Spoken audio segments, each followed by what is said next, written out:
DNS right now. Yeah. It is a live document. We can have it to say that.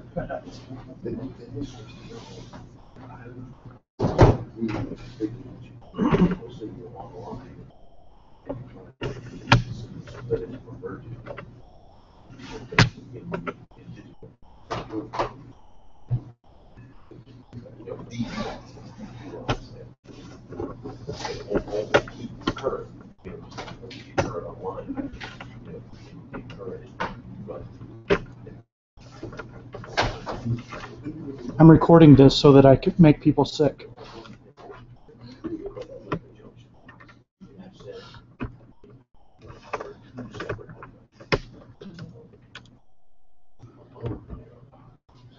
How's that look, Rick?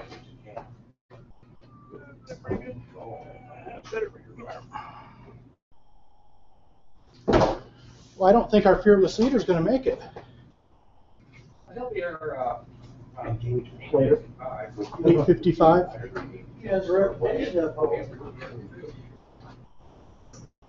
Well, welcome everybody. Since our fearless president is not here yet, I will announce myself and then do a talk, and then he can show up. So I'm Andrew Latham. I'm going to do a talk on DNS, just kind of a cover some fun areas. We might go a little bit deep, but we probably won't. So we'll kind of run through some things that a lot of people might miss. They might not catch in their normal home use, their business use, or they might not know even exist. So we'll just try to keep it nice and simple. And we still have more stragglers coming in. So.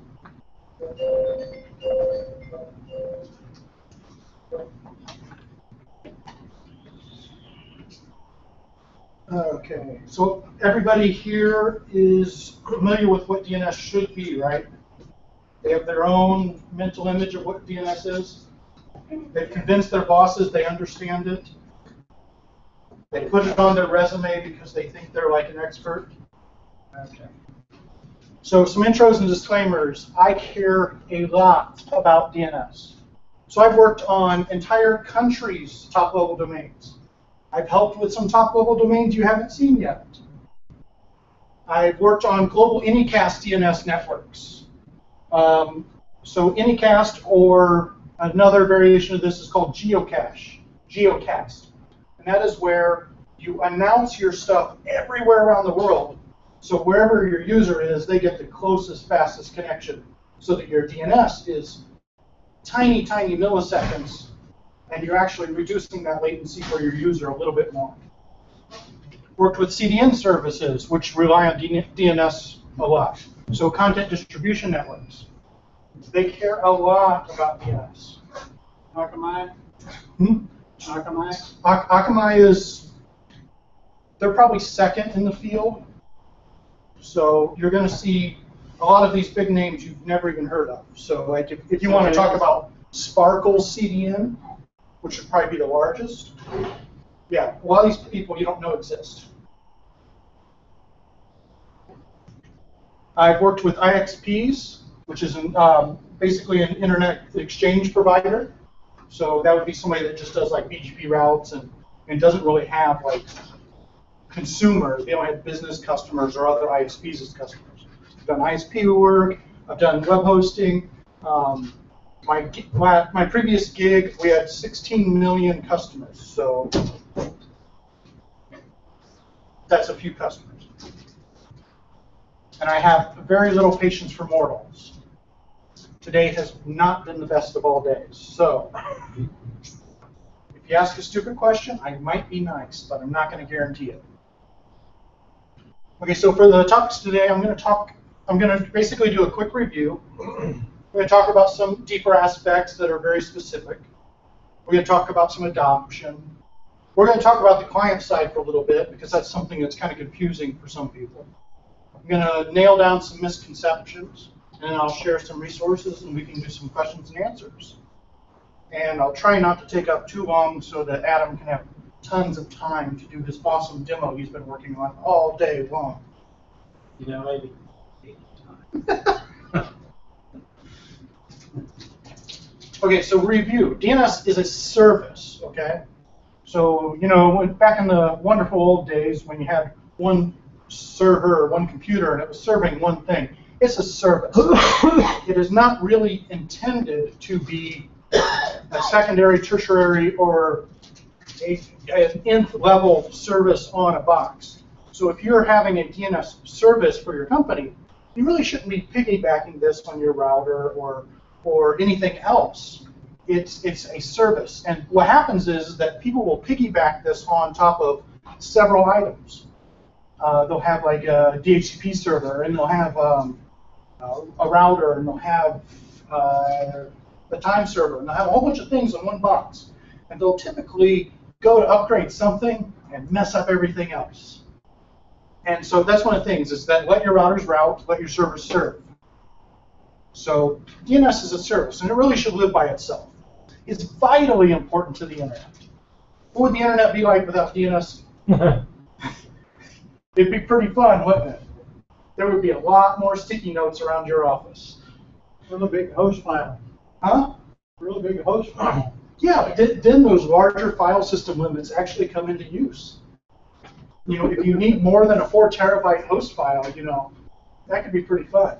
Well, and not only is it vital, I mean, I was at a friend's house, and the whole problem was that his DNS had gone wacko. I mean, you know, you could ping, you could do everything else, but as soon as you try to look up, you know, reference it by its URL instead of its IP address, DNS not responding. Yep. It took several reboots of the router and the PC to just, I don't know what was wrong, but. And so, like, how many of you guys keep DNS server addresses written down in your wallet? Yes, I got 2, 3, 4 hams, 5, 6. That's good. Craig has them memorized. Just call Craig. Only one. I have mine, and I know 8888. Exactly. I'm okay. 8888. Really one. 208 and 67. Trim. Open DNS. There you go. OpenDNS is great when it works. So it's largely misused or poorly implemented, and that's basically with the, you know, a company or a home user. So a home user, they might just open up their router, plug it in, and their router is configured to take all the DNS queries to it and then forward them on to the ISP's resolvers.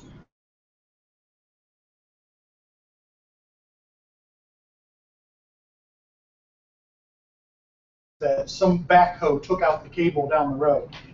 I mean, everything else technically works, but DNS doesn't, and all of a sudden it's, you know, the Earth has come to a horrible end.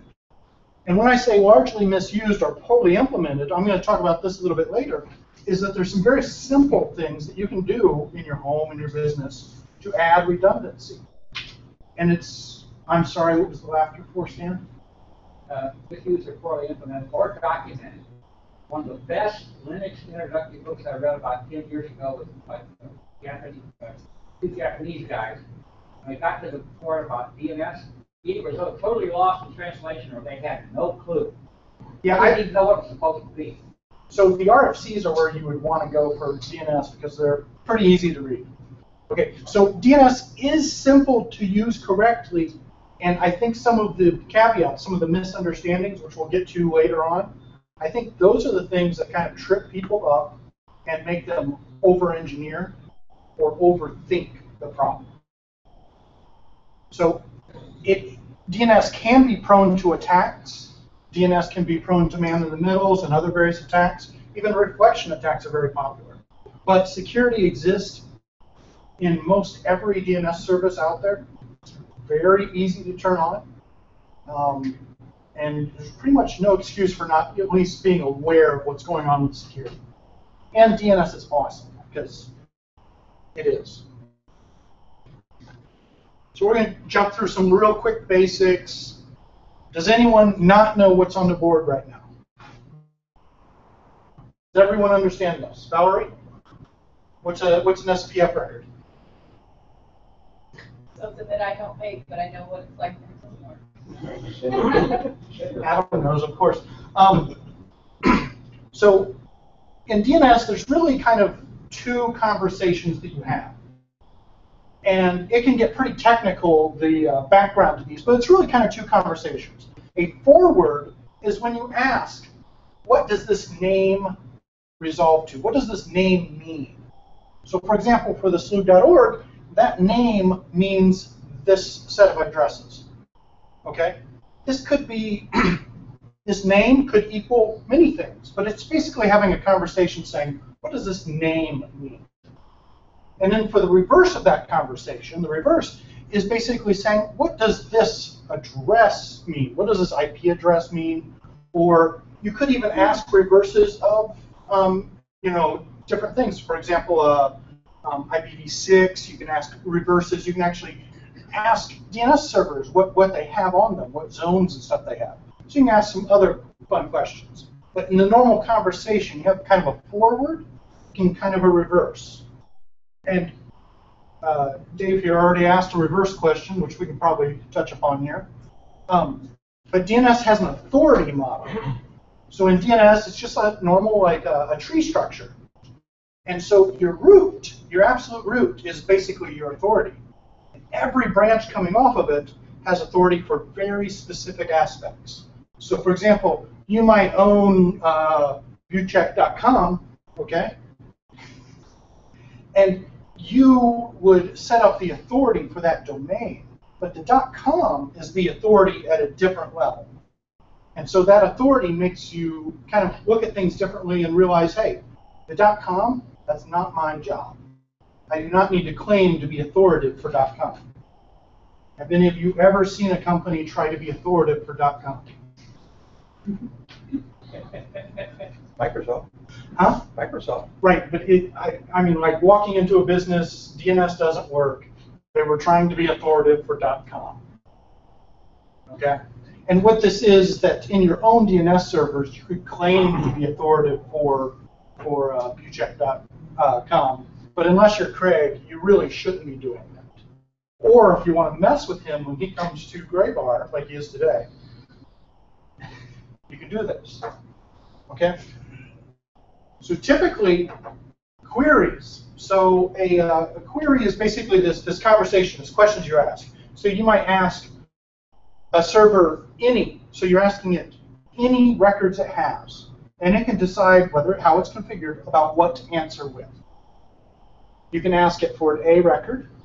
You can ask it for a quad A, a pointer, name server, mail exchange, SOA. You can ask it for a lot of questions. We'll actually touch on some of these in a couple minutes. So, and also, if you have a lot of DNS servers and you want to have them all be at the exact same state, you can do what's called a transfer. Okay, so this is like a transfer record here. And what you can do is you can actually tell your servers, hey, everybody trust each other, and everybody, you know, keep updated off of this guy over here. So you change one server's record. So you add a reference for www2 to your domain name, which is sloop.org, and then you can have all of your servers kind of update off of that. And that's more of a convenience thing. But it can actually be used for backups and for disaster recovery and lots of other fun things. And last of all, in DNS, there's a lot of informational things. Okay, so you might have records that show your GPS location, which is a fun one. You might have text records, or you might have sender policy records to prove who you are.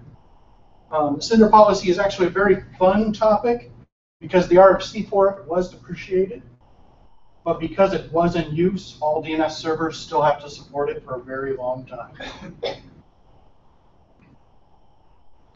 Any questions on the basics before we start diving in? Stan, you can sit down, you're driving me nuts. I'm sorry, I'm old master shark. I'm used to standing in bed. Okay. The number one thing that drives me crazy, makes me cry. Time to live is a limit of the lifespan of some data. Okay? So, for example, if you say the dishes are clean, the time to live of that information is until you have another snack. Okay? On the dish. Hmm? On the dish. Yeah, if you're eating straight out of the fridge or something, I know, but still, I tried to come up with a nice, fun example, and it's really the situation where a time to live comes through a DNS response or DNS query, comes through with a time to live, and it says, this data is good for this amount of time. And there are a lot of people that will try to overly confuse time to live. And they will try to set it to be strange numbers, and they'll like put their birthday as the number for the time to live because they think it's some fun mystical number. But in reality, time to live is a very simple thing. It's just saying, hey, I want this data to be good for X amount of time. So what is a reasonable time to live setting on a DNS server? Does anyone have any suggestions so that I can laugh at you? Go ahead. 30 minutes. 30 minutes? That's not unreasonable. Doesn't the answer to this question depend on the purpose for which you're expecting to be looking up your host name? Right. No. So there's caveats to that. I've seen 5 minutes and I've seen a day. Weeks. Huh? I've seen a day and I've seen 5 minutes. In Yeah. between. So most of the software these days is defaulting to 5 minutes, which is extremely reasonable. I've dealt with a particular person who had near 1,000 records set at 5 seconds each, which said is your friend, by the way. Setting your time to live is very important, and we'll actually discuss this in some of the misnomers. But there's a lot of confusion about time to live and the fact that when you set your time to live on your server, you still need to remember that that ISP that your end customer is using, they might have a time to live overwrite, or they might be having a respect your time to live. So if your time to live is weeks, then you have a week's, or let's just say 2 weeks of time to live on your data. So whenever the customer queries that, the ISP's resolver, whenever they're queried about it, they save that record for 2 weeks.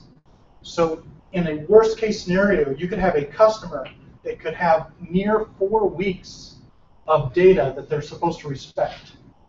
So if you make a mistake and want to change your web server real quick, you have to wait 4 weeks for that data to expire.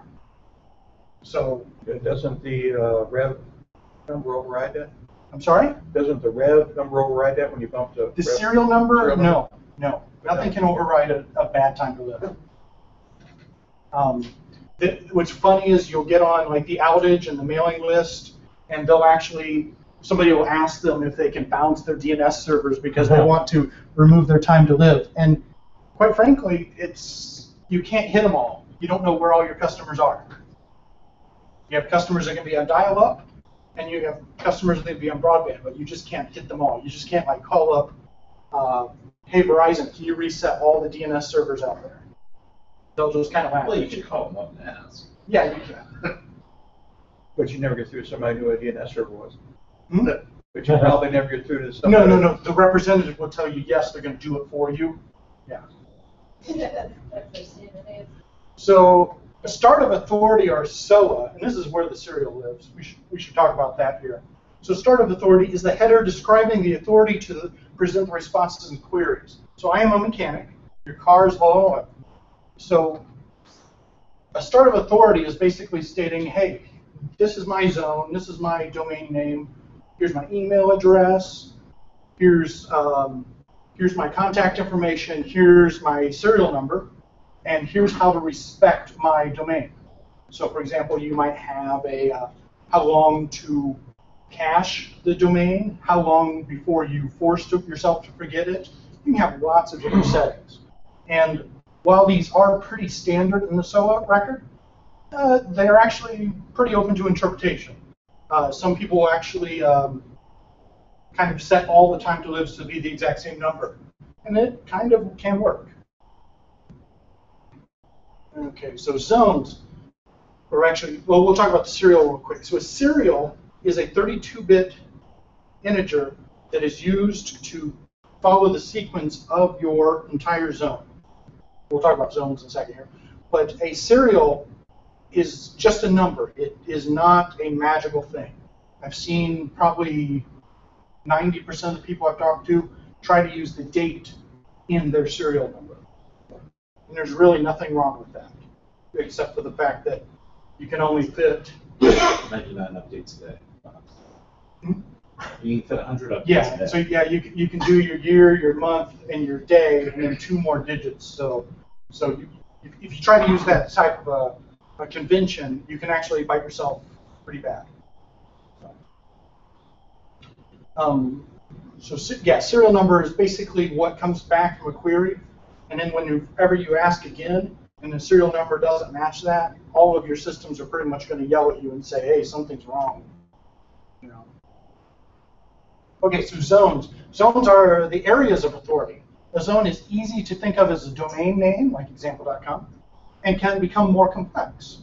Reverse zones can be very confusing. I'll try to show some reverse IPv6 zones. They're about that long.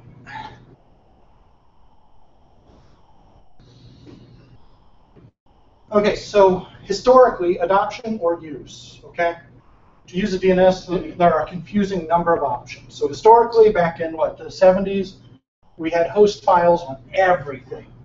So we'd have servers all over, at the different military locations or commercial locations. They'd have this host file. This host file would have all the other people that they're used to connecting. They would actually call each other or do a Unix to Unix copy protocol to copy this file over to each other. I mean, this was like the Articles of Incorporation for a computer back in the day. Keeping that thing up to date was very important. Okay. It was the only way. Huh? It was the only way before DNS. Well, it actually kind of was a DNS system. Not a great one, but it was. The other method is from directories. NIS, Yellow Pages, LDAP. You can actually do DNS via some other sources. Didn't catch on. Really didn't get a lot of following, but it does work. And then a DNS resolver is kind of like a middleman. It just kind of catches it and says, hey, I'm going to ask somebody else. And then the DNS root is the root of the tree. Okay, so we're going to talk about the host file real quick here. So here's a normal host file. Okay, so we have host. We have 224.1 is router technoria.com, and I have a shortened name. So we have a fully qualified domain name, and I have a short name second. And that actually allows you to use both names interchangeably without messing with the rest of your system. And we've got localhost, and we've got a localhost that we're using for app testing. And then we have our IPv6 localhost, which makes days happy. Does anyone have any questions here? Comments back in the room? Stan, what do you got? That's 127.0.0.1. That's how you just say that you're not using DHCP. You're sticking with this IP number for this key.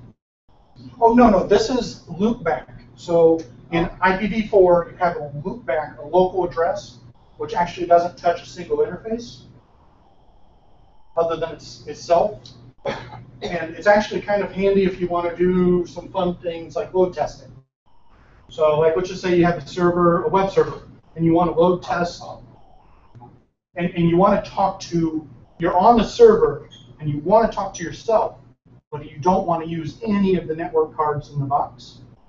So you can actually run all of your connections through localhost, and you can do some really fun things. But you're going to have services like MySQL that's going to open up a localhost port so that you can connect to it. I remember how to use it with something else. So yeah, it's 127.0.0.1 through 4, and those are your local addresses. Questions, comments, words of praise? That's only a single interest entry table, though. It goes name to the number. It doesn't look back.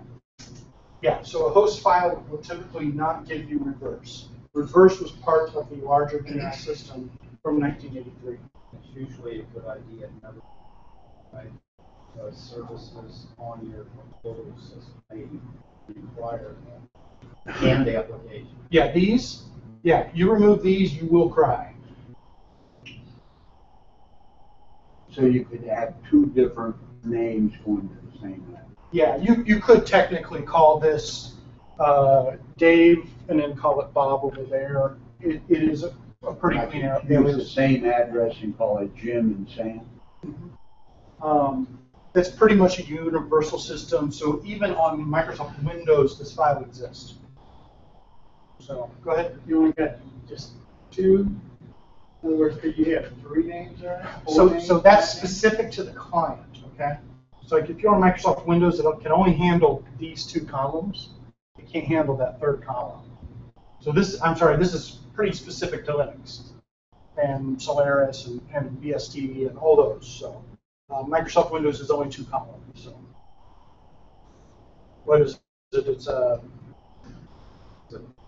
It's Windows System 32 drivers, etc. host is the file. I'm really not going to talk about NIS or Yellow Pages. Does anyone ever remember using this? Oh God, yes. Hated it. Huh? Actually hated it. Come on, man. NIS was the stuff. What's the stuff? Okay, so a DNS resolver is a middleman for queries used to speed up the internet. Authority is passed in the response. Hey, Bob, what time is it?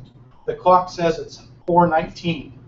So if you say, hey, random server, where does viewcheck.com go? It's going to say, viewcheck.com goes to this address, and I got my answer from this other server.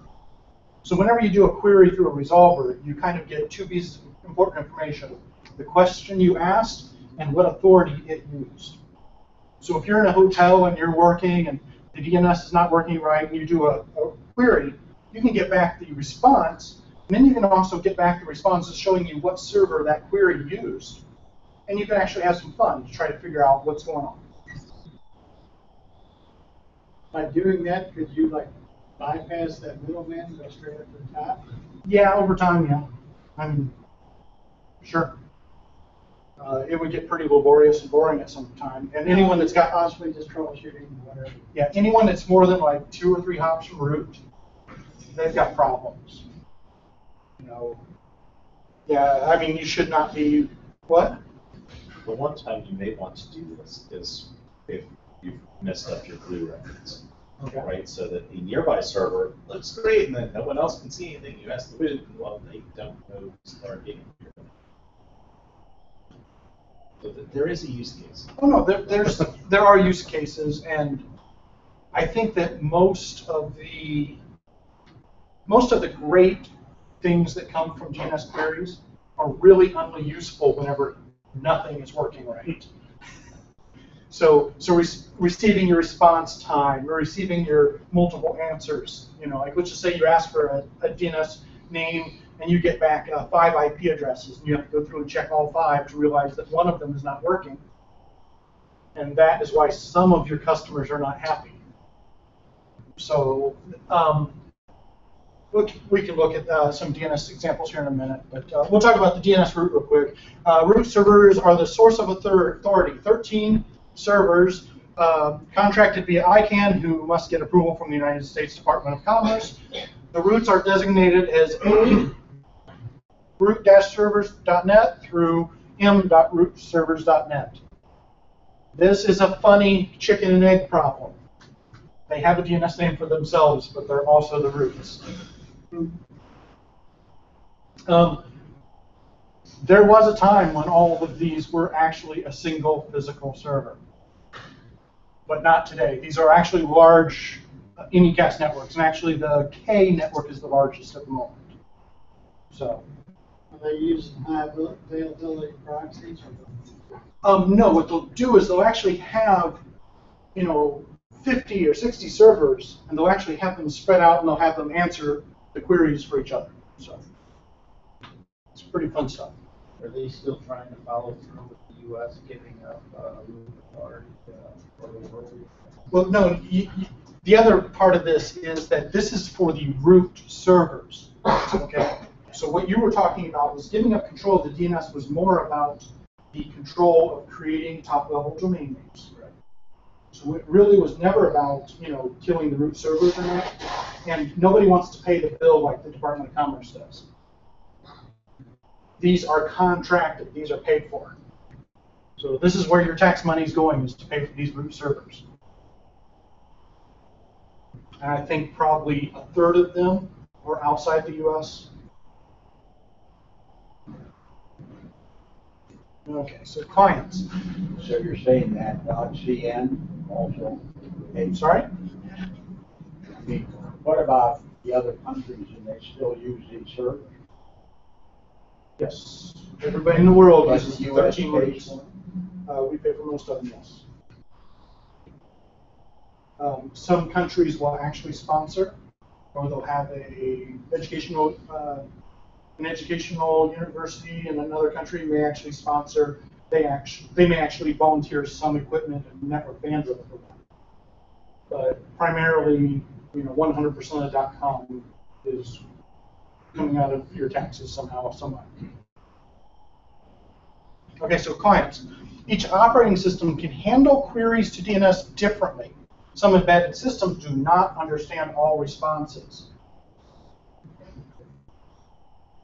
What do you mean by that? So Allen Bradley controllers, for example, get confused if you try to give it an answer that's too wrong.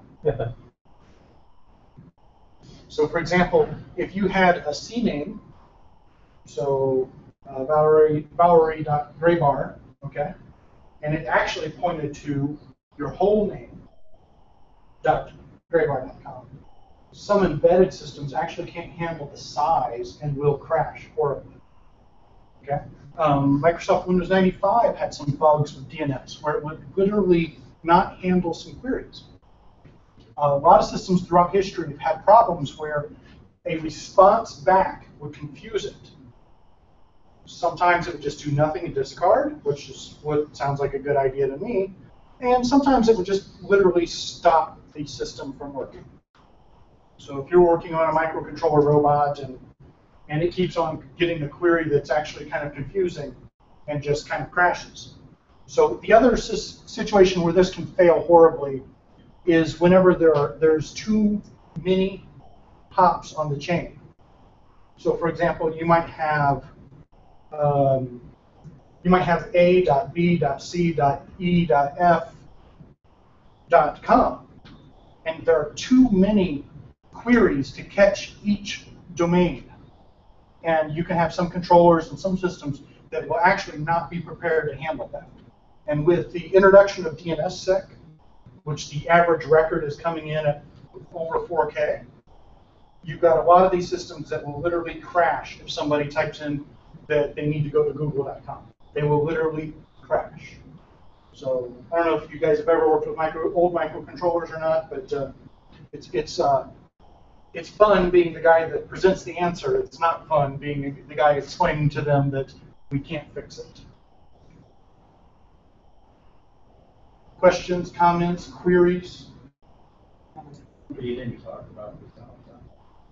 Resolve.conf? Oh, maybe we can talk about it. Okay, so Resolve.conf is a pretty specific to Linux, Unix world. And in other operating systems, for example, Microsoft Windows, the configuration of the name servers is stored along with the interface connections. So you can bite yourself in the knee and basically have things really misconfigured with too many interfaces. But in reality, what it is you can have basically options. So for example, search is an option, name server is an option. And search means that you can type in Lee, and it will try to search sleuth.org to see if Lee exists. And if it doesn't, then it will try to resolve Lee against the roots. And it'll go, hey, sorry, this doesn't exist. Okay? Isn't it true on most systems now? Resolve.conf isn't even populated. It populates on boot up now. Via DHCP is how most people get their DNS servers. But I mean, if you're manually setting them up for an interface or yeah, if you set a static IP address, the server has no concept of what its DNS server should be. That's where you have to go manually find them and type them into resolve.conf to tell them what servers to use. Or your interface. You can type it in on the CFG. In Red Hat specific, yes. But you can actually set it in 3 places on Red Hat, so you got to be careful with that. Well, and then Network Manager manages to overwrite resolve.conf at random intervals. Okay, 4 places on I Red Hat. didn't hear what he said. Network Manager. Oh. So the Etsy system, Etsy sysconfig network, Etsy sysconfig, Etsy interfaces, and the resolve conf. There's also resolve conf D, which is kind of a program to keep track of lots of craziness. You can actually have, thousands of these things depending upon where you are. So, for example, you sit down and it gets very specific. Your computer gets an IP address that's very specific. You can actually have resolve conf do something special depending upon your IP address. So that's pretty advanced, pretty beyond the topic at the moment. But a simple name server, for example, might be 8.8.4.4 or an 8.8.8.8. So these are the Anycast servers for Google, their public DNS. Here are 2 roots. Level 3. Level 3. These were done by GTE originally, but yeah, I think level 3 owns them now. Order significant.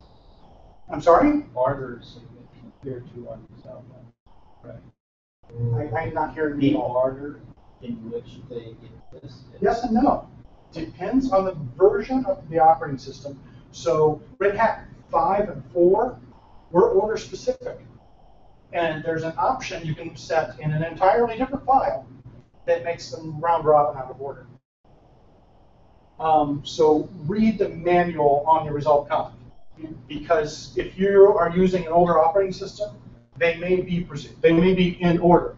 So all of your queries will always go to this one, even if it fails. Read the manual.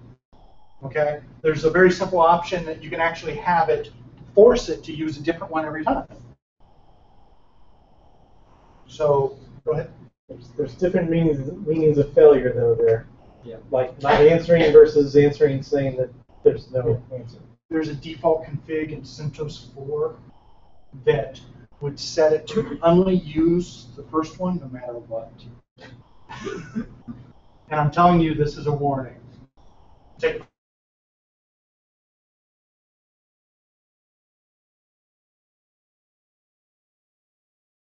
the comment was that, do you use them 1, 2, 3, 4, or how do you use them? And it is very operating system specific. So in different systems, they may try to use the second one first, then the first, and so on and so forth. I think, what was it? Windows 98 would only allow you to have 2 entries prior to that. And then some operating systems would actually, they would get confused if you put 4 or 8 or 16 or 200 resolvers in there. But there's really no true limit to how many resolvers you can have configured for your system. And this is one of the redundancy things that you can do at your home, you can do at your office, is make sure that you have a lot of resiliency. It doesn't really cost you a lot of money to have 8 servers to make sure that your users and your customers are always happy. Because they don't need to be massive, heavy iron. They just need to basically keep a couple text files and keep serving them. Any more questions on Resolve Conf? Within a domain, or let's say like a company, you may want to restrict what name servers will populate this place. How do you mean? Well, I'm just asking. Yeah. Well, in other words, you may not want servers to reach outside. Okay. Oh, so you're talking about just like firewalling off your boxes? Perhaps, yes. Yeah. So Or if you got a supercluster. Oh yeah, you capture protocol 53 at the router and redirect to your own server. So you actually don't need to necessarily resolve conf for that. If you're firewalling everybody, you're forcing them through a gateway, so you can do that. Does everybody understand this comment? And blank stares. No? Really? Did you understand that at all, or? I mean, so he's basically saying is if your users typed in their own resolvers that are outside your company, how do you control that? Okay, yeah. And you can't really control stupid users, but you can basically control the network stack at that point. So at the gateway, you can capture all outbound protocol for DNS. Some ISPs do this and don't tell their customers. Well, except that it's UDP unless, of course, it's a long variant, so it gets It tricky. can be, no, you can force it TCP by default. But you still have to catch UDP on the way out because you don't necessarily control the end user's endpoint. But on the first request, you tell them the TCP only. You can actually give them an answer to TCP only. So it's a relatively tricky setting. And that's actually later. Okay. Okay, so open source DNS server software. Or wait, Stan had his hand up. That first line, search sleuth.org. At home, I'm not part of sleuth.org. Right. What did I put there? You don't have to put anything there. You could put stanshouse.com. But you could still leave search sleuth.org there. It just means that if you, from home, if you type bud, it'll come up with bud.sleuth.org or on Mac. Aside from search, isn't there another one that shows up? There's like 3 major options, and then as you recompile with special features, there's more. So, like I said, the man page on this one is a must-read for everybody. Go ahead, Stan. I've been trying to install the Debian network thing. It's the second thing. It asks what the name of your server is, and then it asks for, it's asking for a domain. It says leave blank. Is that what's going on? Yeah, that's very much like this. So, for example, you've got sleuth.org has a massive office with thousands of people in it. And whenever you go to set up your server, you can tell it that my domain is sleuth.org, and it will assume that anything you want for sleuth.org, that it can throw it in a search, and it can basically find it locally faster. So yeah, you can do this. That doesn't have to be a real domain. A lot of Microsoft Exchange servers are set up with a .lan extension. You know, there's no, what you do inside your business, there's not a lot of rules that dictate what you have to do. Now, if you use a public company's name as your internal domain, your users can never really go to their website. So, I mean, If I could put a domain search magicland.x, Mhm. and it wouldn't care. Wouldn't care. If it was .xx, it might care. No, it's XXX. XXX is the top level domain. So you could do that if you want to really confuse people and send them to My Little Pony whenever they try to find some porn. You had something, Adam? Well, not me about My Little Pony one, but so something that I found out a few months ago when I was trying to do user-specific name resolution. As far as I can tell, libresolve actually looks for etsyresolve.com. That is not an overridable parameter in any way short of doing really hideous things with dynamic link classes. Is that correct? That's correct for distribution. Most of them do default to that. Okay. Okay. If you install Resolve Conf D, it should replace that library with an update or something. Okay. But So you're right, it's stupid, but some other modern distributions have recompiled it differently. Are you saying on a particular machine, depending on what user logs in?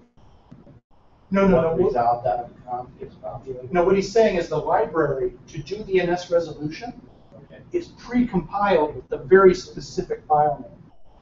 It's not an option that's set up Right, somewhere. but in fact, where I was going with that was, yes, different users would get different resolvers. I had an almost legitimate use case for this, although it certainly sounds nefarious, doesn't it?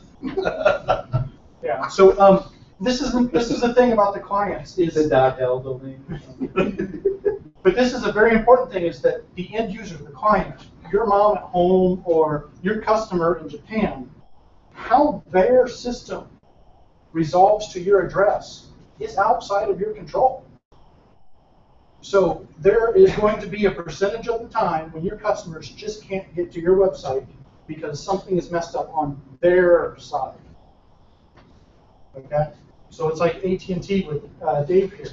If they're not doing their DNS right on IPv6, it kind of shoots him in the foot. He's got to type in all those addresses himself.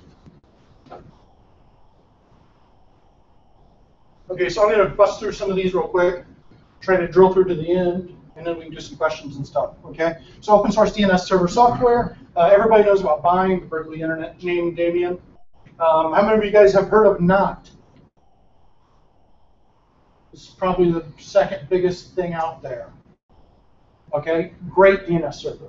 I mean, you guys all know about DNS Mask. Everyone here has used DNS Mask, right? Yes, Dave, you have. Even has TFTP built in. I'm sorry? Even has TFTP built in. And DHCP and all kinds of fun things. Yeah. And you can split it off into domain, subdomain. It also has redirection services in it. Yeah, yeah. Power DNS is very popular with web hosting industry. It was probably one of the most prevalent for per zone reload without having to restart the service, which people, old system admin types were like, oh, we got to restart the service. And Power DNS is like, no, we'll just reload the zone. And that made the web hosting industry very happy. They're like, oh, we can just reload bidetcam.com and we would be fine. Go ahead. The other nice thing about Power DNS, and Bind certainly does, well, it's got a lot of reload now, but Power DNS also let you use relational databases as your authoritative backend source, which Bind maybe does now, but sure didn't. So Bind has an LDAP backend, and then it has another API backend, which is kind of handy. DNS Mask, no, not yes. It has a database plugin. Power DNS is plugin. Mara DNS, I believe, is database by default. And Unbound has so many thousands of things you set when you compile it that you could have it ask your mom every time. It's crazy complex, and crazy powerful too. Mara DNS is pretty popular. It's pretty fun. Unbound is a bent on speed type of a DNS server. So it would be like Monkey Web Server. How many of you guys familiar with Monkey Web Server? Okay, it's a web server that's designed strictly for speed, for nothing else. And that's kind of like Unbound. It's basically designed to shave off nanoseconds. Good software. What a zone might look like? I think I'm supposed to do a demo.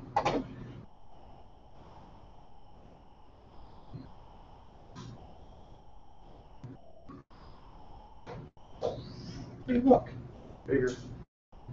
Please. Getting there. I am getting there. I thought you said it was quicker. I'm sorry? You were saying that last Unbound? vendor was known for its speed, so I was thinking of it.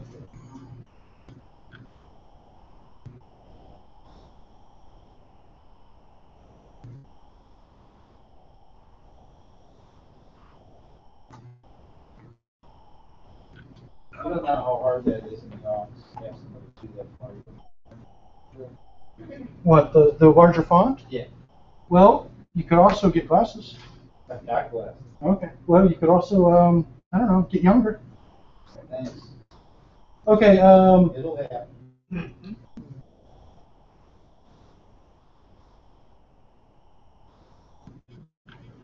Okay. So an any query, for example, here is bringing up one of my domains here, showing my IPv6 address, my a record for my domain, some name server records. I've got the MX server there. My SOA here is set so that this is the email address for the technical content, my authority domain, my serial, and I'm trying to remember which order these are in. Which one's your TTL? All 4 of those are technically TTLs. This is the TTL for, this is 1 week for the DNS.pair.com for its authority over the domain. So it does not have anything to do with an actual time to live for an address. It has to do with an authority time to live. So time to lives are crazy. 36 and 300 are positive and negative. Negative was depreciated. 300 is minimum now. Oh. Yeah, they stuck minimum in there because people were putting negative values that were crazy. Yeah, it's crazy stuff. In resources, we'll go over some resources that will surprise you on how easy they are to find and read, Stan. So we'll make you happy on that. Okay, what we're going to look at, a zone file or something?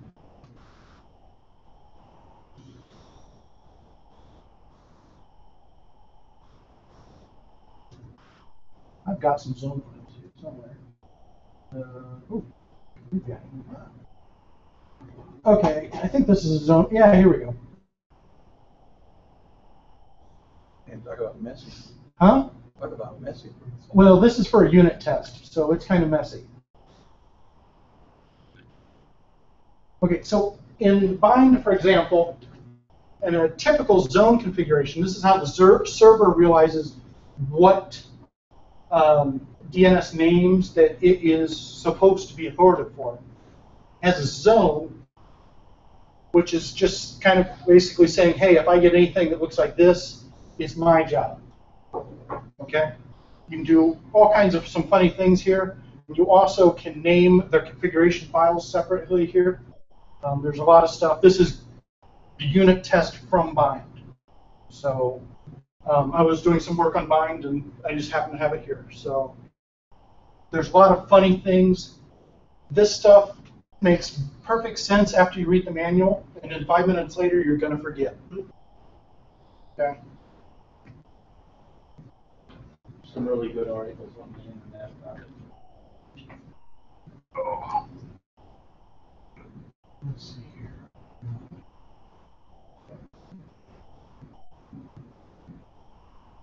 Okay.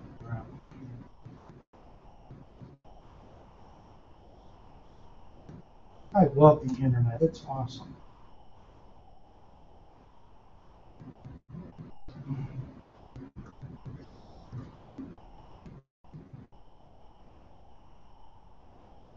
Yes, I'm searching on a different screen here, so you guys can stare at this for a moment here.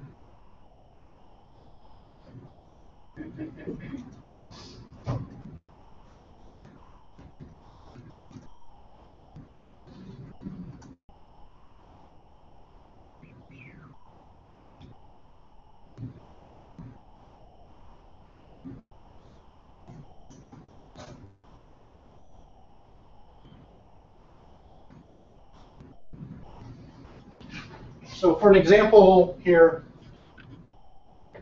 this is a zone file, and this is using a lot of fun examples that are both good and bad. A lot of bad examples. Okay, so here we're stating that this file and this zone has a 1-day time to live. So we're defaulting the entire domain name so that every record in here is defaulted to 1 day. We can write them as 24 hours or 1 day if we really wanted to. You do not have to use seconds. Okay? Retry, that's what they took negative, changed it to retry. Here's our normal, so we're basically saying that this is the start of our record here. Origin is a variable that you can use for wildcard entries. So you can actually put an asterisk right here and catch every possible query and send them someplace. It is both very fun and dangerous at the exact same time. So you could set up your resolver to catch asterisk.com and redirect them to something. You can't slick way to write a virus. What? You can't slick way to write a virus. It's fun. Malicious code. It's dangerous. It's fun. Craig's mind is turning like I don't know how that helps to write a virus. Well, I mean, right. if you Directed to a embedded a malicious DNS server, normally a lot of the great viruses have their own DNS servers that they install as malware, and they redirect all your queries to their website. Sort of like Facebook. Huh? Just don't install the app. Don't install the app. Okay, so we have the beginning of our entire record here with the @ sign here. We have our SOA. This is spelled out so that you can read it. Okay, so here we have a blank entry. These are for the name server and MX servers. Okay, so these are basically queries that don't have an actual name, and then later on they'll probably get a name. Okay, so mail, another.com, external mail provider. Here we have a name NS1, which is like a name server definition. It has a IN stands for Internet. I don't know. It's a token you can leave out. yeah. You can leave it out if you want. This is an A record, so it's an address record. It's going to an IP address. My mouse pointer's in the way there. Okay, we have www, which you guys are familiar with. FTP is a CNAME, canonical name, or an alias that is going over to example.com. So it's just making people at www.example.com a little bit less happy, except for the fact that we are example.com.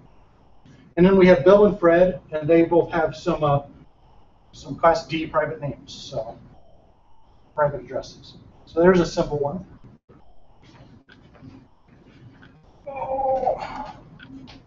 Oh, people are trying to chat with me.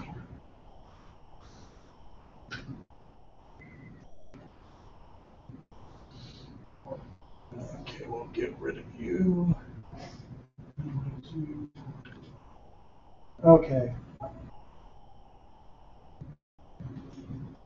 So basic resource records, you're going to have your address, your IPv6 address, your name server, your MX, mail exchange, your CNAME, your canonical name, or your alias, and, like a text. These are probably the ones that you kind of have to know. The rest of them are pretty optional.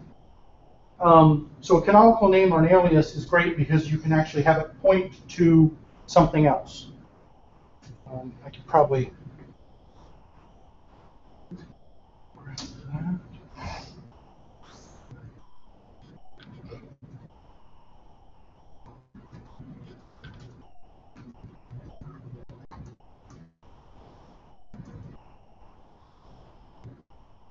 So, for example, a CNAME might point to various other records, and you can have fun by actually giving it multiple entries for that.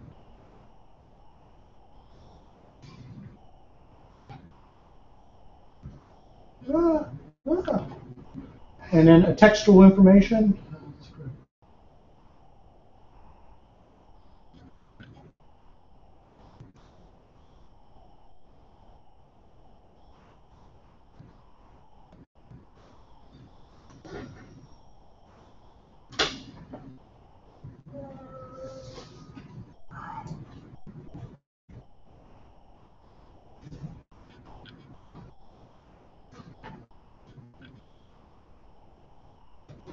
So in a text record, you can actually put lots of information. This has a SPF record in it, but sometimes you might have like a Google Apps that you want to use for your domain, and they'll give you an option of adding a text record with a specific code, and it authorizes that. You can put some fun things like put a contact information, or you can put a text record in there is that if you're seeing this, you're going to be eaten by a grue, or something like this. You can have lots of fun with it.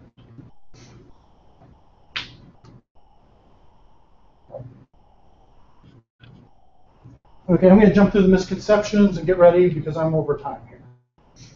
Okay, so misconceptions. Al Gore did not invent DNS. He did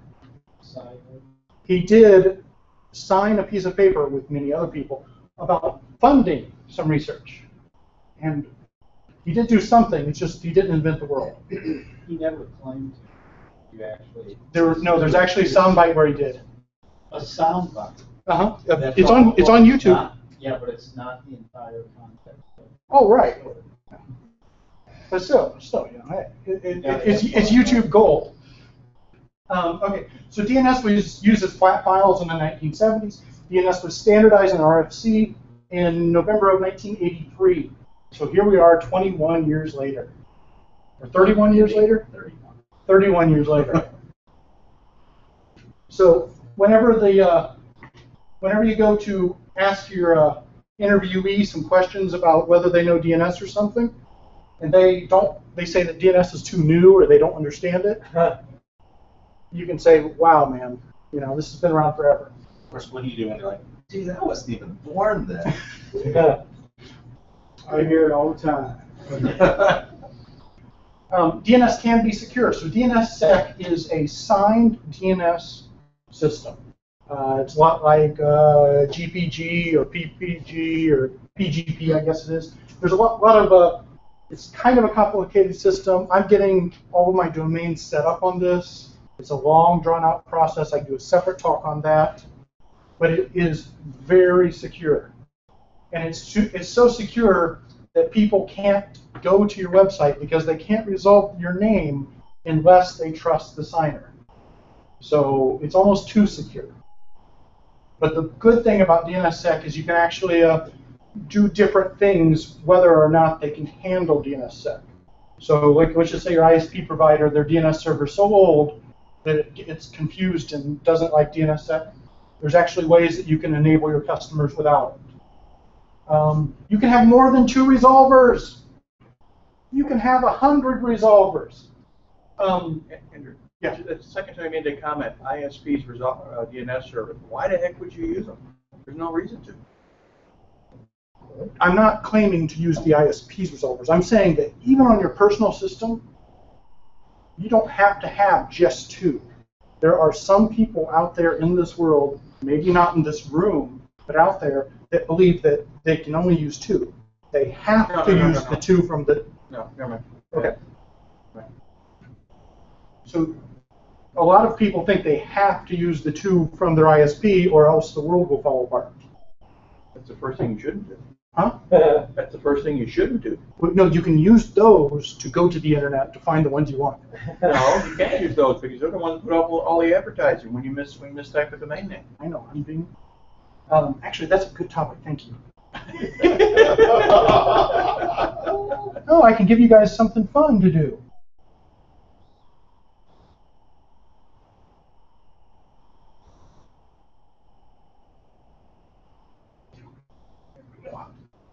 How many of you guys are familiar with this?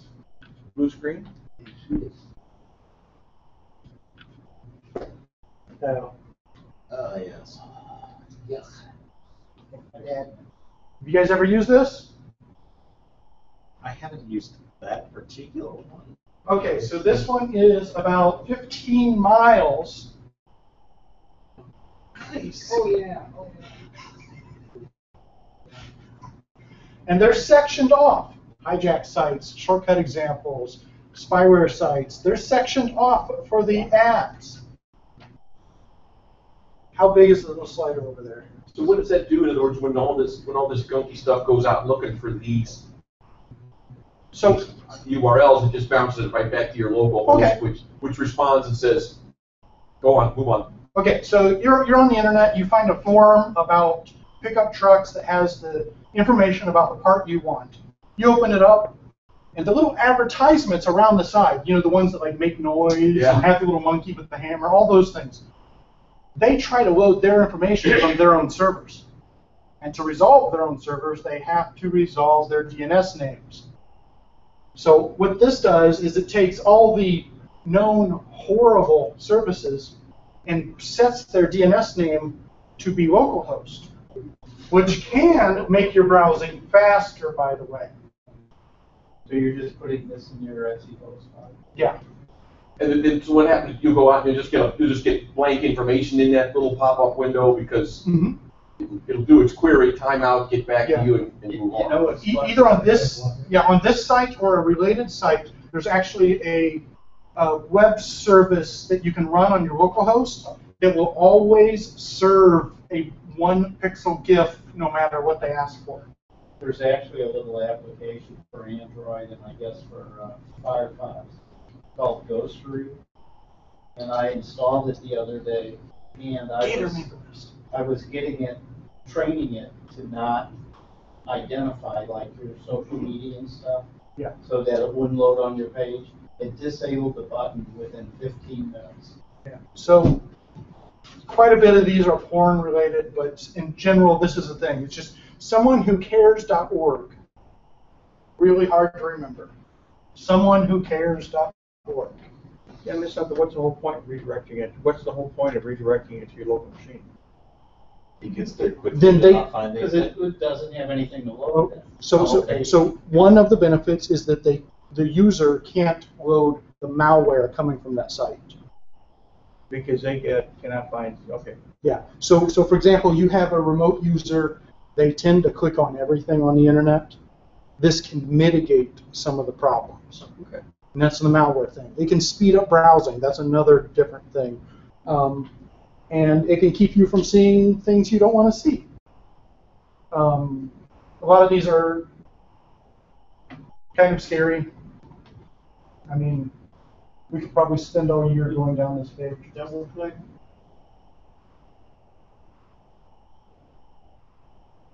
How long is that?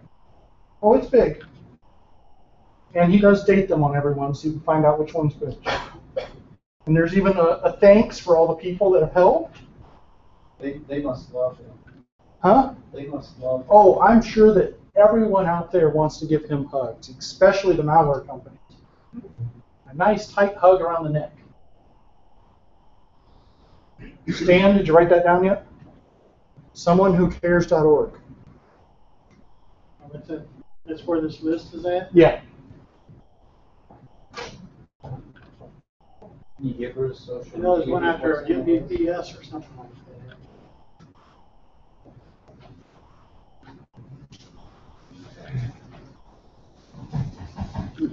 Where'd you go?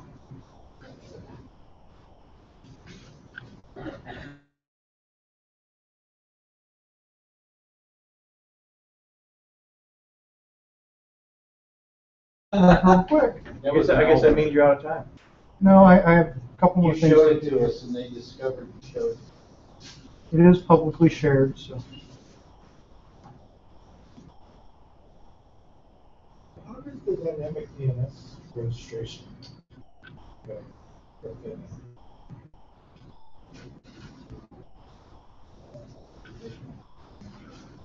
Okay, misconceptions part 2. Okay, so DNS is not UDP only. Okay, size decides whether it's UDP or TCP. Okay, so for example, if you're using DNS7, the first size hump is at 512, the second is at 4K. So if you're using DNS7, every answer is over 4K. So what the server is going to do is it's going to send back a response to the customer saying, hey, we can't do UDP at all with you. We are going to have to switch to TCP. Okay? And this is a pretty new feature of basically forcing the end user to use TCP. The reason that this is important is that UDP is how reflection attacks happen. Okay? So you have DNS servers all over the world that are running UDP only, and you can tell them all that you're Dave's house, and send them all a query, and they all send the answer straight back to Dave's house and cause a denial of service on Dave. So UDP was the way that you used to get simple question answer, question answer. But as the queries get larger and have security signing and some other information, they get so large that they need to break the packet and have 2 packets or 3 packets. And UDP is not really great on that, so they switched to TCP at this point. TCP is very easy to secure. It works a lot better and faster, and you can basically get, change your window size and do all kinds of fun things. But basically, TCP, good. UDP, it needed to die in a fire at some point. Time to live snowball. Snowball is when I was explaining how an ISP could respect your 1 week or 2 week time to live, and you have a 2 week time to live, so you could potentially be up to right about 4 weeks of time to live out before a name change came to be. So they can snowball out of control. It's not the bad problem that it was 15 years ago, when every ISP had their own DNS servers and everybody was on dial-up, and life sucked if you followed your friend's advice and put a week in your time to live. A day is crazy. A week means that you should step away from the keyboard. So, does anyone have any questions about these? Yes, no, maybe? Okay, DNS SOA serial number is 32 bits long. So sometimes when people use like their naming convention, they'll put in a new number and they'll like put a 1 or something in the front and they'll make it too long. And what the DNS servers will do is they'll grab that and they'll use the first part, the first 32 bits of this number as the new serial. And all of a sudden you have a new serial which can be older, smaller than your old serial, and then suddenly your DNS server will not reload your zones. It just won't work. So does anyone in here know how to reset a DNS serial number? Dave, you know? Yeah, I do. On accident or on purpose? Well, I had to look it up. Okay. Because it happened to me. So the trick is to convince the DNS servers that you have a new serial number and it's valid, is to take your old serial number and go half the 32 bits, and usually +1 or something, and that resets your serial number so that other people trust you. Because you can reset and reinstall your own DNS server, but that doesn't mean the other people that have that old serial number are going to trust you. So you have to go half +1, and that usually means that you might cycle back around to the smaller number. You could potentially cycle your serial number back around to 2. Okay? Leave that running for a week, and then you can move that back up to where you wanted it to be. It's just easier just to increment it, not worry. It's best to increment it and remember not to put the 11th or, no, the 13th digit in. Okay. So, resources. Wikipedia has some nerds editing it because there's great resources on DNS on Wikipedia. Easy to read, great examples, caveats, good stuff, bad stuff. And then that last one there is so you can find everything else.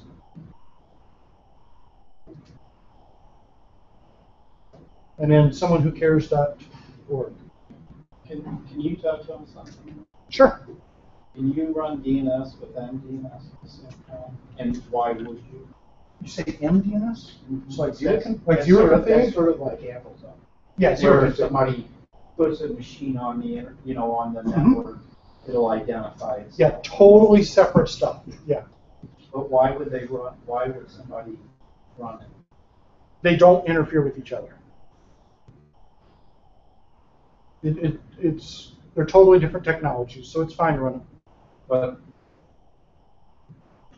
if you got DNS set up, is there a particular reason somebody would be running it?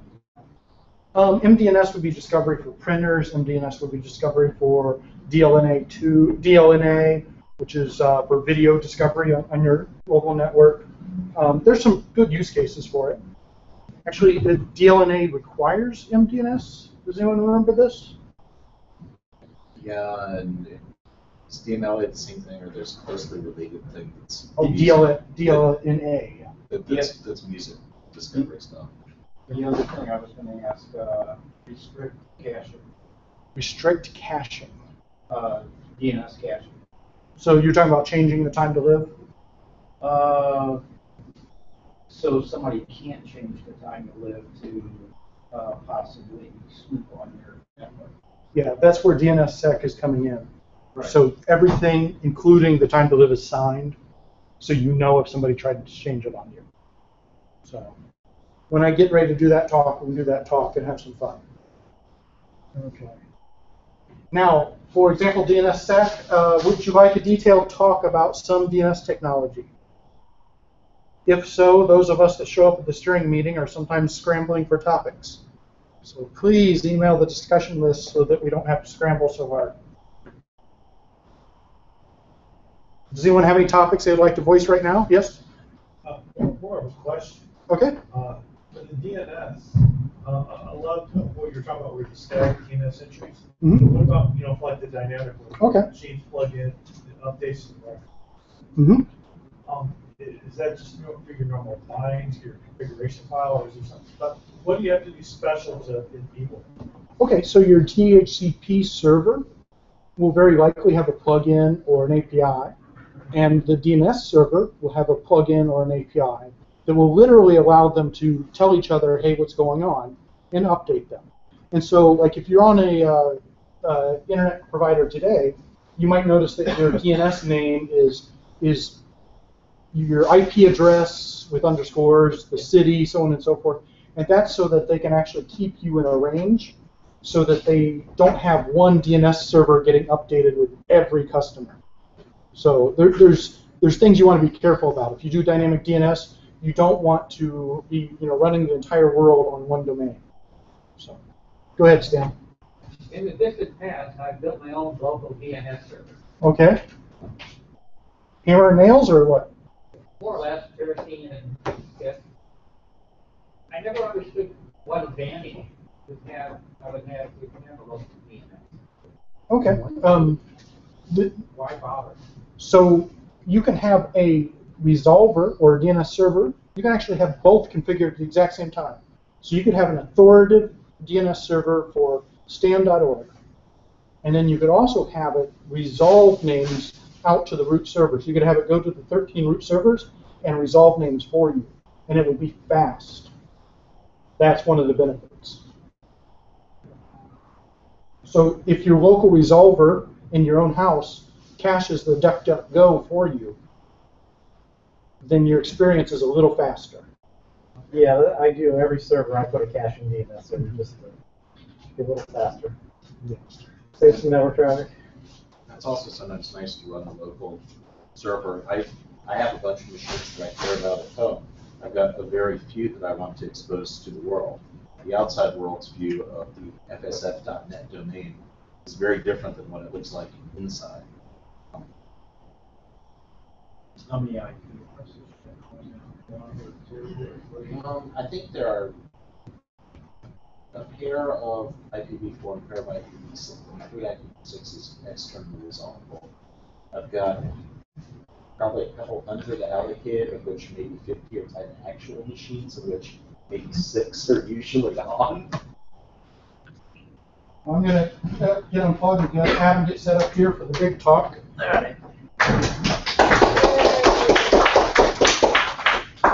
And keeping in tradition of...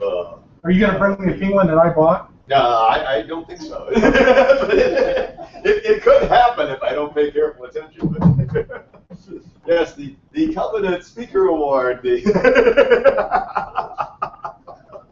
Oh, it's a beanie too. A beanie too, yes. That means he'll always land butt first. Okay, although it was a great basic tutorial, we have run a little long, so we got to get this done quickly. We're going to take a little break so people can stretch their legs. Before we do that, announcements. We got any announcements? Lee says no. Stan says no. Craig is asleep. I think just more speakers was the announcement. More speakers, yes. Okay. Let's see. There is a lug meeting next week. So CRITA will be the topic. Usual time, usual place. And let's see. Can't think of anything else. Do check the calendar. Strange Loop is next week. Yes, Strange Loop is next week. Also, WashView is hosting a hackathon at the same time next weekend. And seems like there should be something else in the announcements, but I don't know what it is. Calendar. Yeah. Hey, Adam, could you open a web browser and go to sleuth.org? I'm trying to figure out this aspect ratio thing, but oh well. You're gonna get a .org.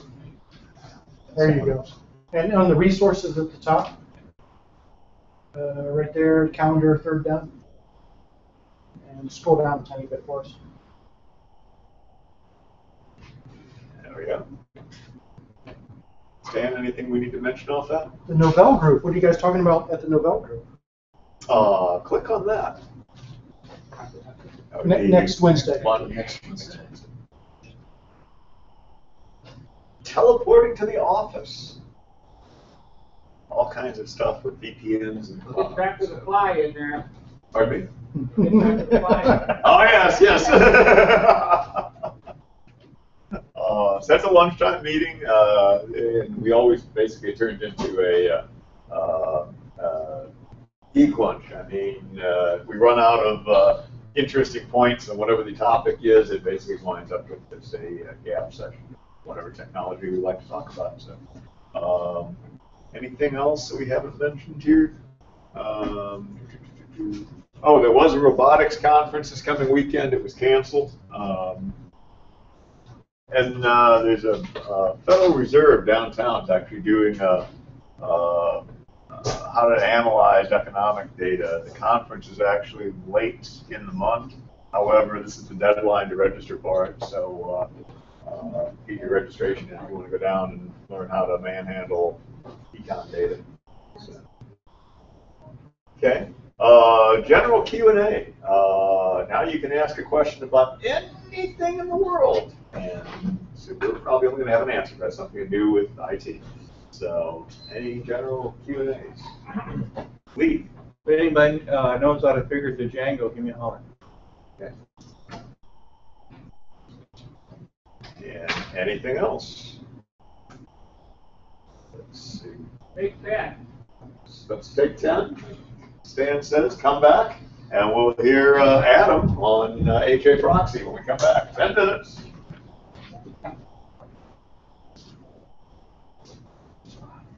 It's home? Yes. You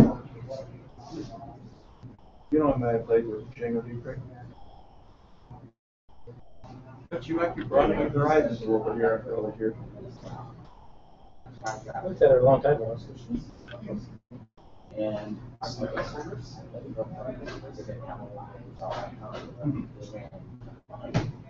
and I guess I understood that. Even that I always had to understand exactly how that was going to resolve the names. Just my way. That's just yes, there's that. Yeah, Maybe that root that contains all of those M lists. That's actually right. Yeah, and you talked about that. So in January of this year, the D group changed their address. Okay. So you do need to keep that updated. So now I understand at least how. Yeah, so yeah, the groups always work, and they've never really broken. So everyone predicts it. You know, it's like if you're a system administrator and you do your job right, people don't know you exist. Sure. So it's the double-edged sword. You really do need to take your time and keep up with things. But it works for so why would you touch it? Yeah, yeah, yeah. Is there any advantage to having this be faster than That backslide where it shows everything's just Yeah. So kind of an example, like you want to resolve it. So some of the examples I was showing up there were a company that I just seen the resolvers. And we have 8 internal resolvers, and they all were team members. Okay. So every server we just say, hey, talk to resolver. Let's swap those. Every time they try to resolve the domain name, they go there. And we just have to make sure that was in the host file, that domain. And then it would always get something. It was very dynamic. And that was kind of a very good situation. But having find on local and red hosted machines can be dangerous because it's a good way for hackers to come find us. Historically had some exploits. So a lot of people, well, yeah, a lot of people will try to run an exchange route and mess up something and think they're secure and they're actually not. Yeah, I know that's how they build it. Okay, cool. Is it a problem with the adapter or what? I don't know why it has decided that it wants to, well, do 4.3 on this. Compress 16 by 9 into 4 by 3, but whatever. Stan might know. Stan? The fonts are just going to look real funny. It's fine. It's forcing him to 4 by 3. Like the aspect ratio was whatever. Okay, who cares? It'll be fine. It'll be fine.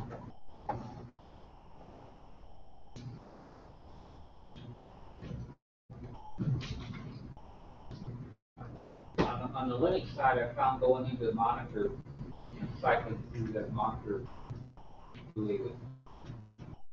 No, I think this is. Sometimes on the backside, you should just unplug it for 30 seconds. Aspect. Well, all right. Is that this? You have to be in front of that to make it work right. Is your 4 by 3 aspect ratio? Yeah, I'm trying to figure out why it's not that. Hey, there we go. Yay! You just needed a bigger hammer. Okay.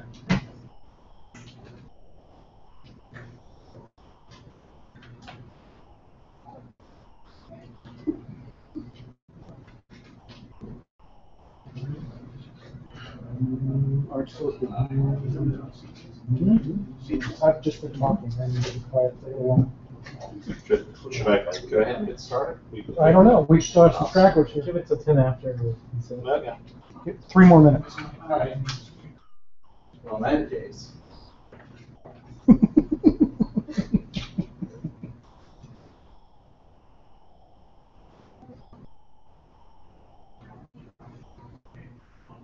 But if it makes you guys feel any better, I did that presentation in 20 minutes earlier this afternoon. So I missed a lot of stuff. Hey, the land of blind and one eye man's king.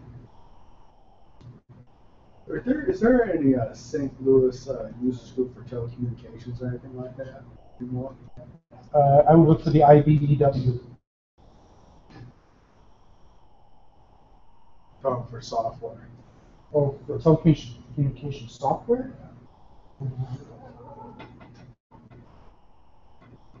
No, there's nothing on it.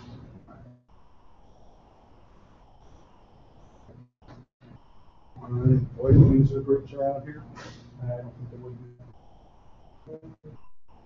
Probably wasn't. It's not on the calendar.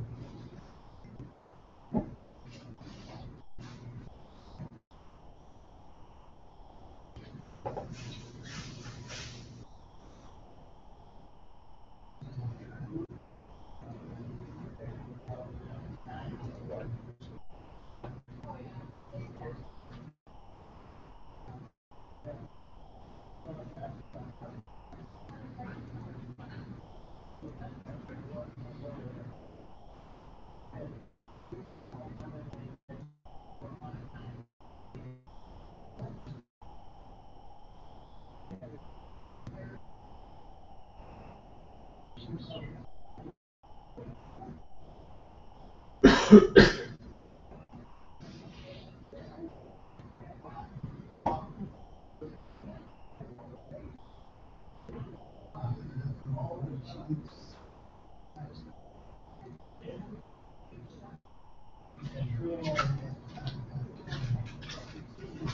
you need a mouse or anything? I've got a mouse.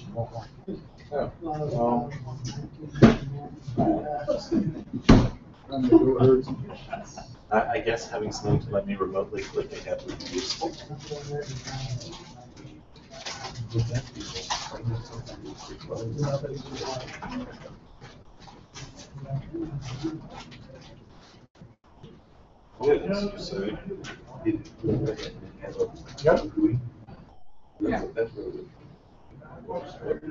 The version 5 is when they switched over. Because QT library control thing is still on the Is that something that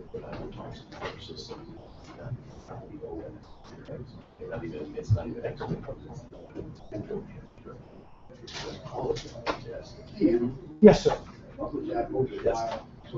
Someone who cares.org.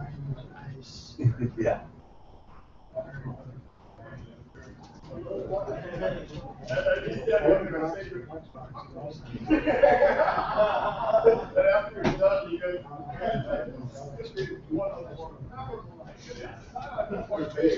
Gary has no concept of what 10 minutes actually is. Or an appropriate level of volume.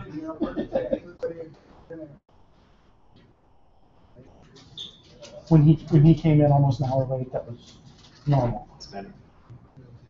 Are we about ready there? I tried to call the cat. I'm trying to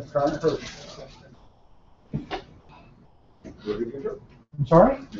Please, it's your lovely meeting. I would love it if you did it. Yeah. Unfortunately,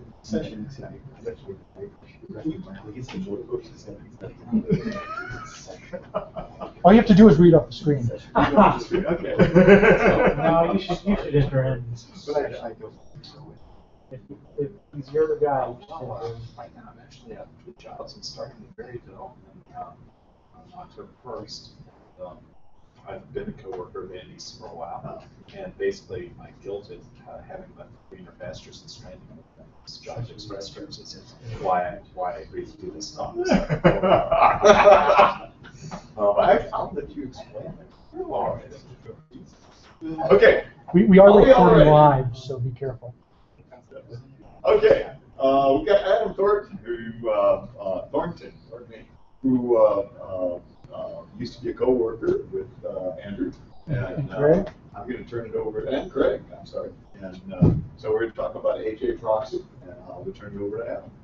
Hi, yeah, so I'm Adam. I've been doing open source stuff for a couple of decades now. I am here tonight because up until last Friday I was a co-worker of Andy's, and I felt so guilty about deserting him for greener pastures that I agreed to throw together a talk.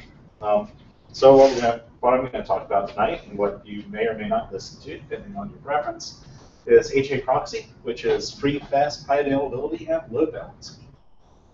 So HAProxy is a proxy for layer 4 or layer 7 traffic. So essentially, a request of some kind comes in, HAProxy grabs it, forwards it on to someone else, gets the reply from there, and throws it back to the originator. Which doesn't sound very exciting, but we'll go into some things that it's good for a bit here. It is licensed under the GNU Public License version 2, which is a well-known and well-respected open source license, although it certainly constrains what you can do with the redistributability of it. And HAProxy.org is their website.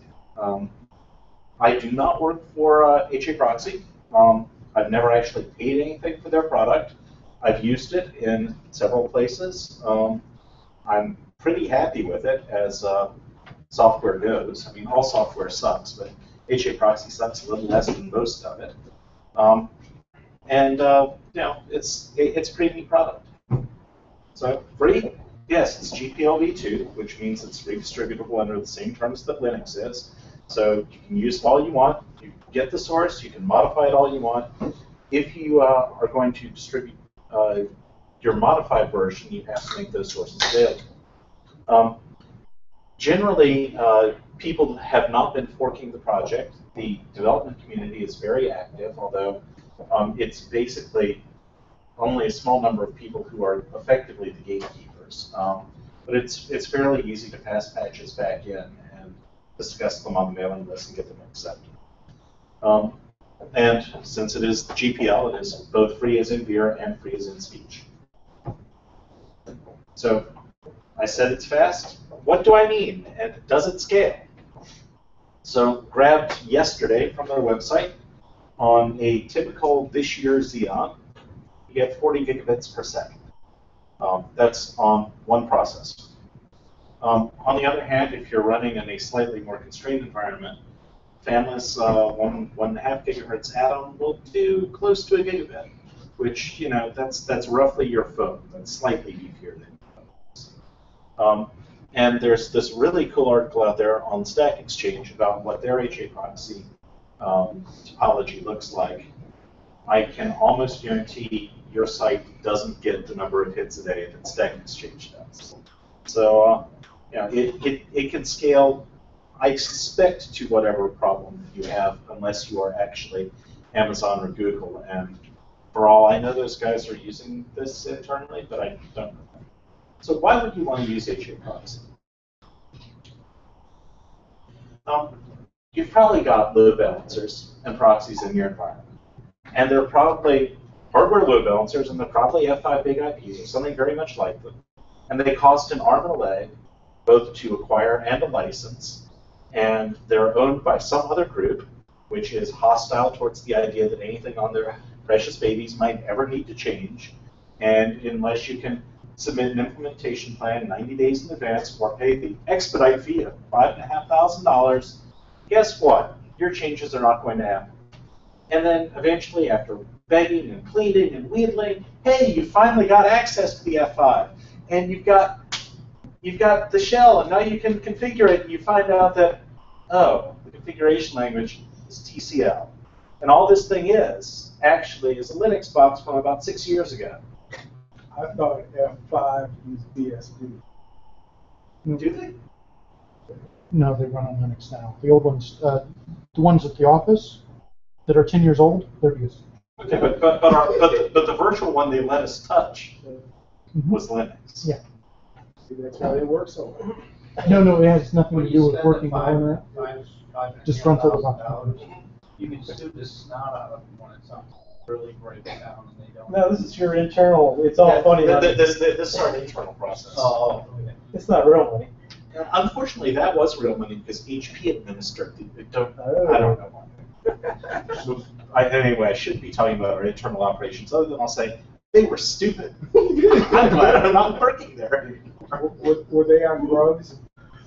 Apparently not, because there is mandatory urine testing. But you wouldn't know it from the way people behave. Yeah, but seeing as a pharmaceutical company, were the point of the test to make sure you were taking the drug? Only the ones they prescribe for you. Yeah, that's a different topic, but the random tests were not random.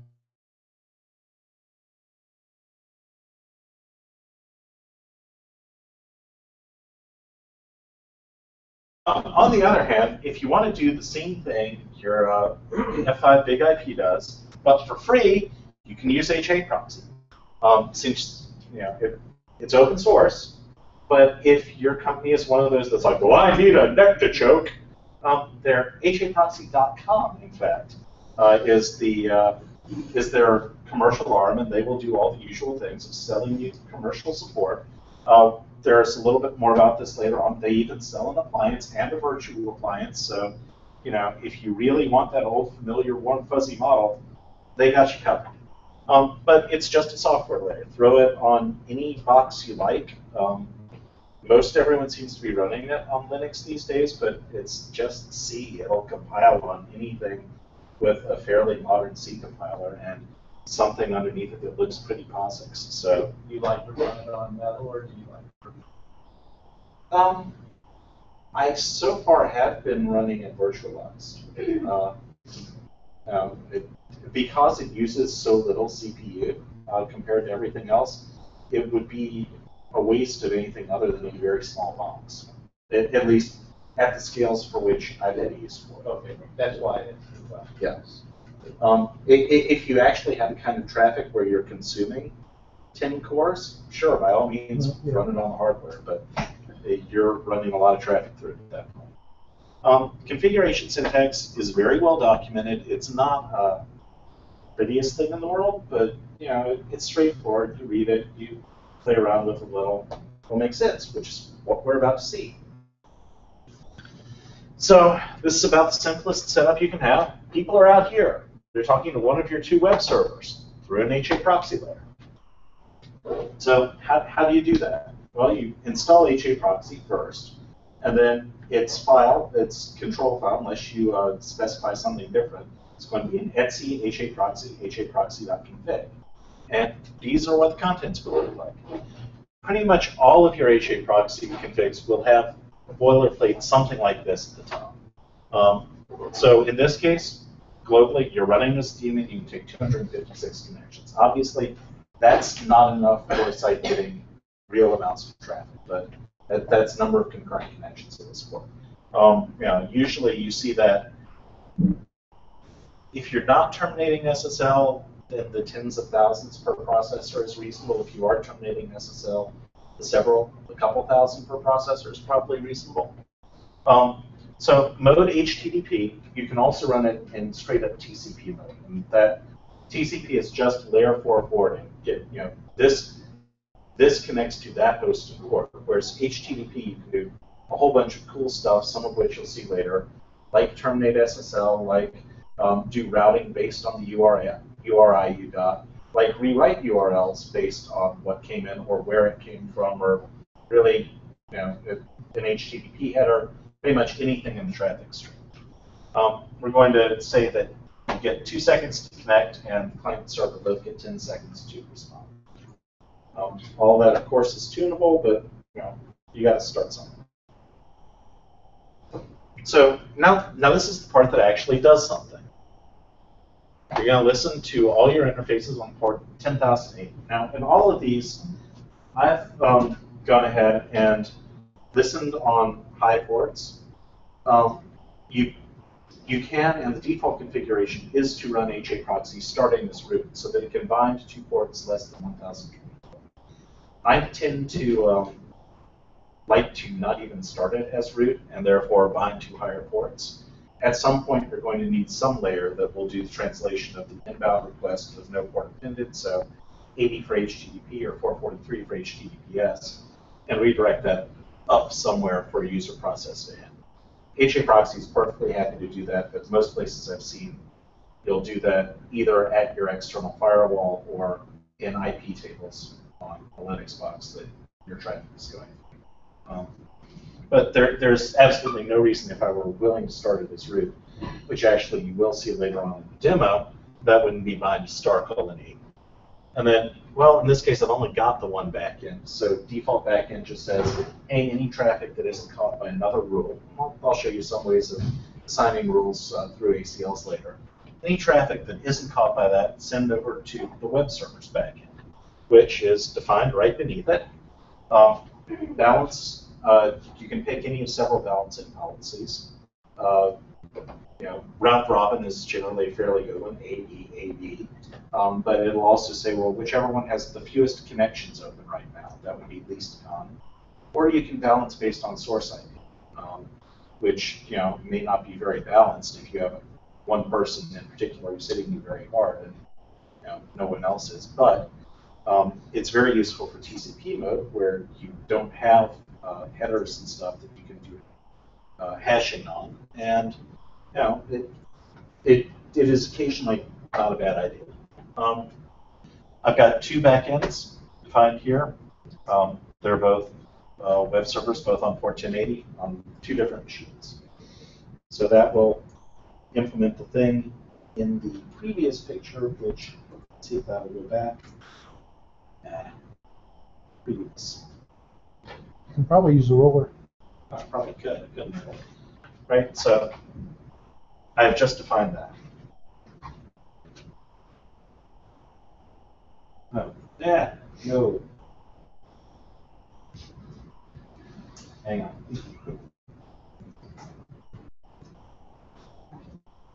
There we go. All right. But now, hey, I have more complex needs than that. I need to do session persistence. So once you hit a web server, you're stuck with that web server. Well, easy enough. We will insert a cookie. So it should not be cached because you obviously don't want your session to persist once you're done with it. Insert means, hey, make sure it's there. And I think I don't remember exactly what indirect does. I would have to look it up, but it is part of the cookie statement. Check, by the way, this is not actually check cookie. These are lines on the server that just says make sure that the backend is healthy. Because if you're doing session persistence, you probably want to make sure that you're at least sending it to an alive web server. Of course, you probably did in the last example too. And the cookie value it will insert here, the first one will be Tomcat 1, the second one will be Tomcat 2. So what happens then is that you'll get a cookie sent in the HTTP traffic, and then based on the value of that, you'll always be directed to the server you initially hit.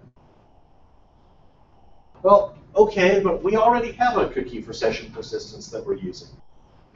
That's fine. Just tell it the right cookie name, and what goes on then is that it sees that you already have a cookie of that name, and so your browser will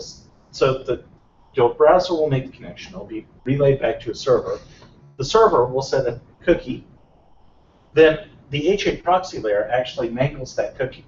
So it prepends the name of the server that it came from, or really what it prepends is the value you're setting in HAProxy and a tilde. But it also strips it out on its way back through HAProxy. So your browser sees the cookie it expects to see. Backend server sees the cookie it expects to see. And HAProxy in the middle has some additional data that tells it, oh, which of these guys do I need to route to? So, from the user's end, it just works perfectly. There's a server back there and it's talking to you. And from your perspective, you're effectively distributing the load across your server farm. Okay, so let's look at a slightly different use case. I want to do, I want to talk SMTP rather than HTTP. So I've got mail servers back there. And I want you, once you landed on a mail server, to always talk to that mail server and not just randomly to a different one in the farm. Maybe they've got, I don't know, some different caching policy on how they access your messages, or who knows. But this would be a good time to use a source IP-based load balancing policy. Because what will happen is you'll connect, your source IP will be hashed through some hash function. Based on that hash, it will be assigned to one server or the other. So once you hit it, you're going to always get the same one. And assuming that you have a fairly large user pool coming from multiple IPs, they ought to end up balanced between your backends. Explain that again. Okay. So you're listening, you're providing the proxy to a mail server. You don't have all the HTTP protocol stuff, right? So you're having to do it as a TCP mode connection rather than HTTP mode, which means you can't do things like set cookies. You can't hash based on HTTP headers. So the way you get cheesy session affinity here is to take your source IP and use that as the hash input to calculate which of the backends you should go to. That's okay, balance source, okay. Right. So you're balancing them based on the source IP. Of course, what this would mean is, for instance, at my previous employer, anyone trying to check their mail, assuming we left port 25 out, which even I wasn't dumb enough to do, was anyone, we all had our source natted to the same exit. So this might or might not be a good thing to do in practice if you had a lot of users from a particular organization where all their traffic, however many thousands of users, all came from a single IP. Then you would need to figure out some better balancing strategy. And in TCP mode, I don't know what that is, but you know, let me sit down for a few hours and I might be able to come up with something. Does that assume then that all of the servers then have access to all of the mailboxes? Or Oh, yeah, in this example, yes, like any user would be able to get his mail on any of the servers, yes. Or is it not deterministic enough that you say, no, based on source, people coming from this source got their mail on this server. Oh. People coming from this source got their mail on this server. Okay, so what you might want to do, if that was your requirement, would be actually to set up some ACLs in here, or say, well, if your source IP is in this range, that maps to this ACL, and this ACL should go to that backend, which would be one particular group of servers, and a different ACL would be a different backend, which would be a different group of servers. So you would basically control that by doing your sorting in the front end. ACL. Access control list. Yeah. And you'll see a small ACL example pretty soon. Okay, so next up, very common use case. I would like to terminate SSL at the proxy layer. I trust the network that's behind me. But I obviously don't trust the internet on the other side of it. So this turns out to be really easy to do. You just bind a port, tell it SSL, then your certificate file, and then you give it, that's actually going to be a certificate and a key concatenated, so that it'll be able to start up without requiring you to give it a passphrase. You know, if you are at an organization that is so paranoid that you actually must have someone there to unlock the key every time you start the service, I'm not actually sure HAProxy lets you do that. I think it requires that your cert file contain the key. And then it'll send your traffic back to the web servers. But then we're going to say, oh, actually, we don't trust your internal network. We're going to do SSL back to our web servers too, only we're cheap, and so we didn't pay for certificates for them. And we're lazy, so we never got around to standing up our own public key infrastructure, so they just all got self-signed certs. You can do that. So saying you're doing SSL traffic is pretty easy. Give it the right port and say SSL. It's the verify none after that that's the part where you say, I'm just going to say that this is legitimate SSL traffic. I'm not going to validate that your address matches the common name of the cert. I'm not going to validate the certificate chain. I'm just going to say, good enough for me. And there you go, which is depressingly common, but it also, I will concede that standing up your own PKI management is not trivial. So, and buying all your certs through VeriSign is not cheap. So you'll see that a lot. Well, all right, this is all very interesting, Adam, but is there a way to set your own CA to do that? Sure. Okay. There actually is a directive saying CA cert directory or CA cert file. You point your HAProxy config at a directory containing your CA certificate, which is. So you can do it right without spending the money. Yes, you can totally do it right if you have set up your own internal PKI. Point HAProxy at your root cert, and it will verify the chain for you. Yeah. All right. Well, that's nice, Adam, but I don't trust HAProxy. What if HAProxy goes down and I'm dead in the water? Oh, so you want something like this. You've got, presumably, I don't know, let's say you've got multiple A records. So you've got round-robin DNS, www.yourcompany.com points to both these addresses, so you're going to get one more or less at random when you land on it. So what you would like is that each HAProxy can route you to either of the two Apaches, and somehow that these guys are in communication, so they know each other's health. Is there communication on the back end on the Apache servers as well? Like shared data or something? That would be a private network? Yeah, not in this example. Yeah, in this example, they're completely separate machines.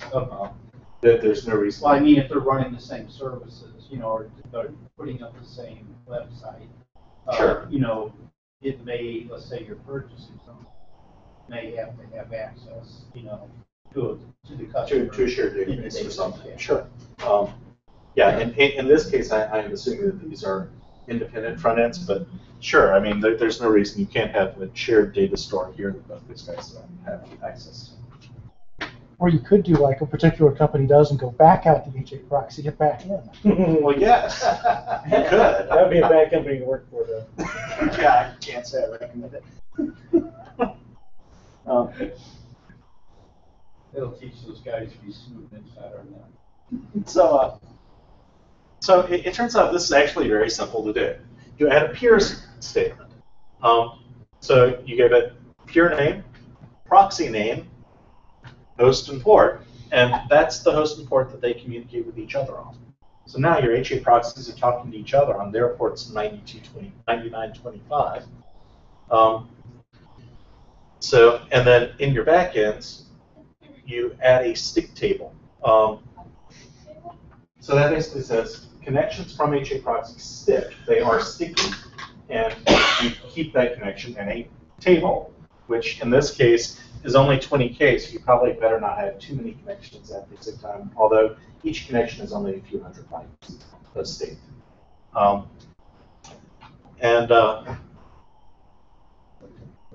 And so type IP, that basically does the affinity based on source IP that it's coming from. You could set up other criteria for how you figure out, how you key which proxy ends up with which outbound connection, but I've never used anything besides type IP, and it's been fine. So what that will let you do is, in the event of failure, both HAProxy nodes actually have all of the information for both nodes that replicates between them. I do not think HAProxy to HAProxy communication is encrypted. I don't know if anyone actually cares, because all it is doing is saying, hey, that guy out there at that address is talking to that server down there.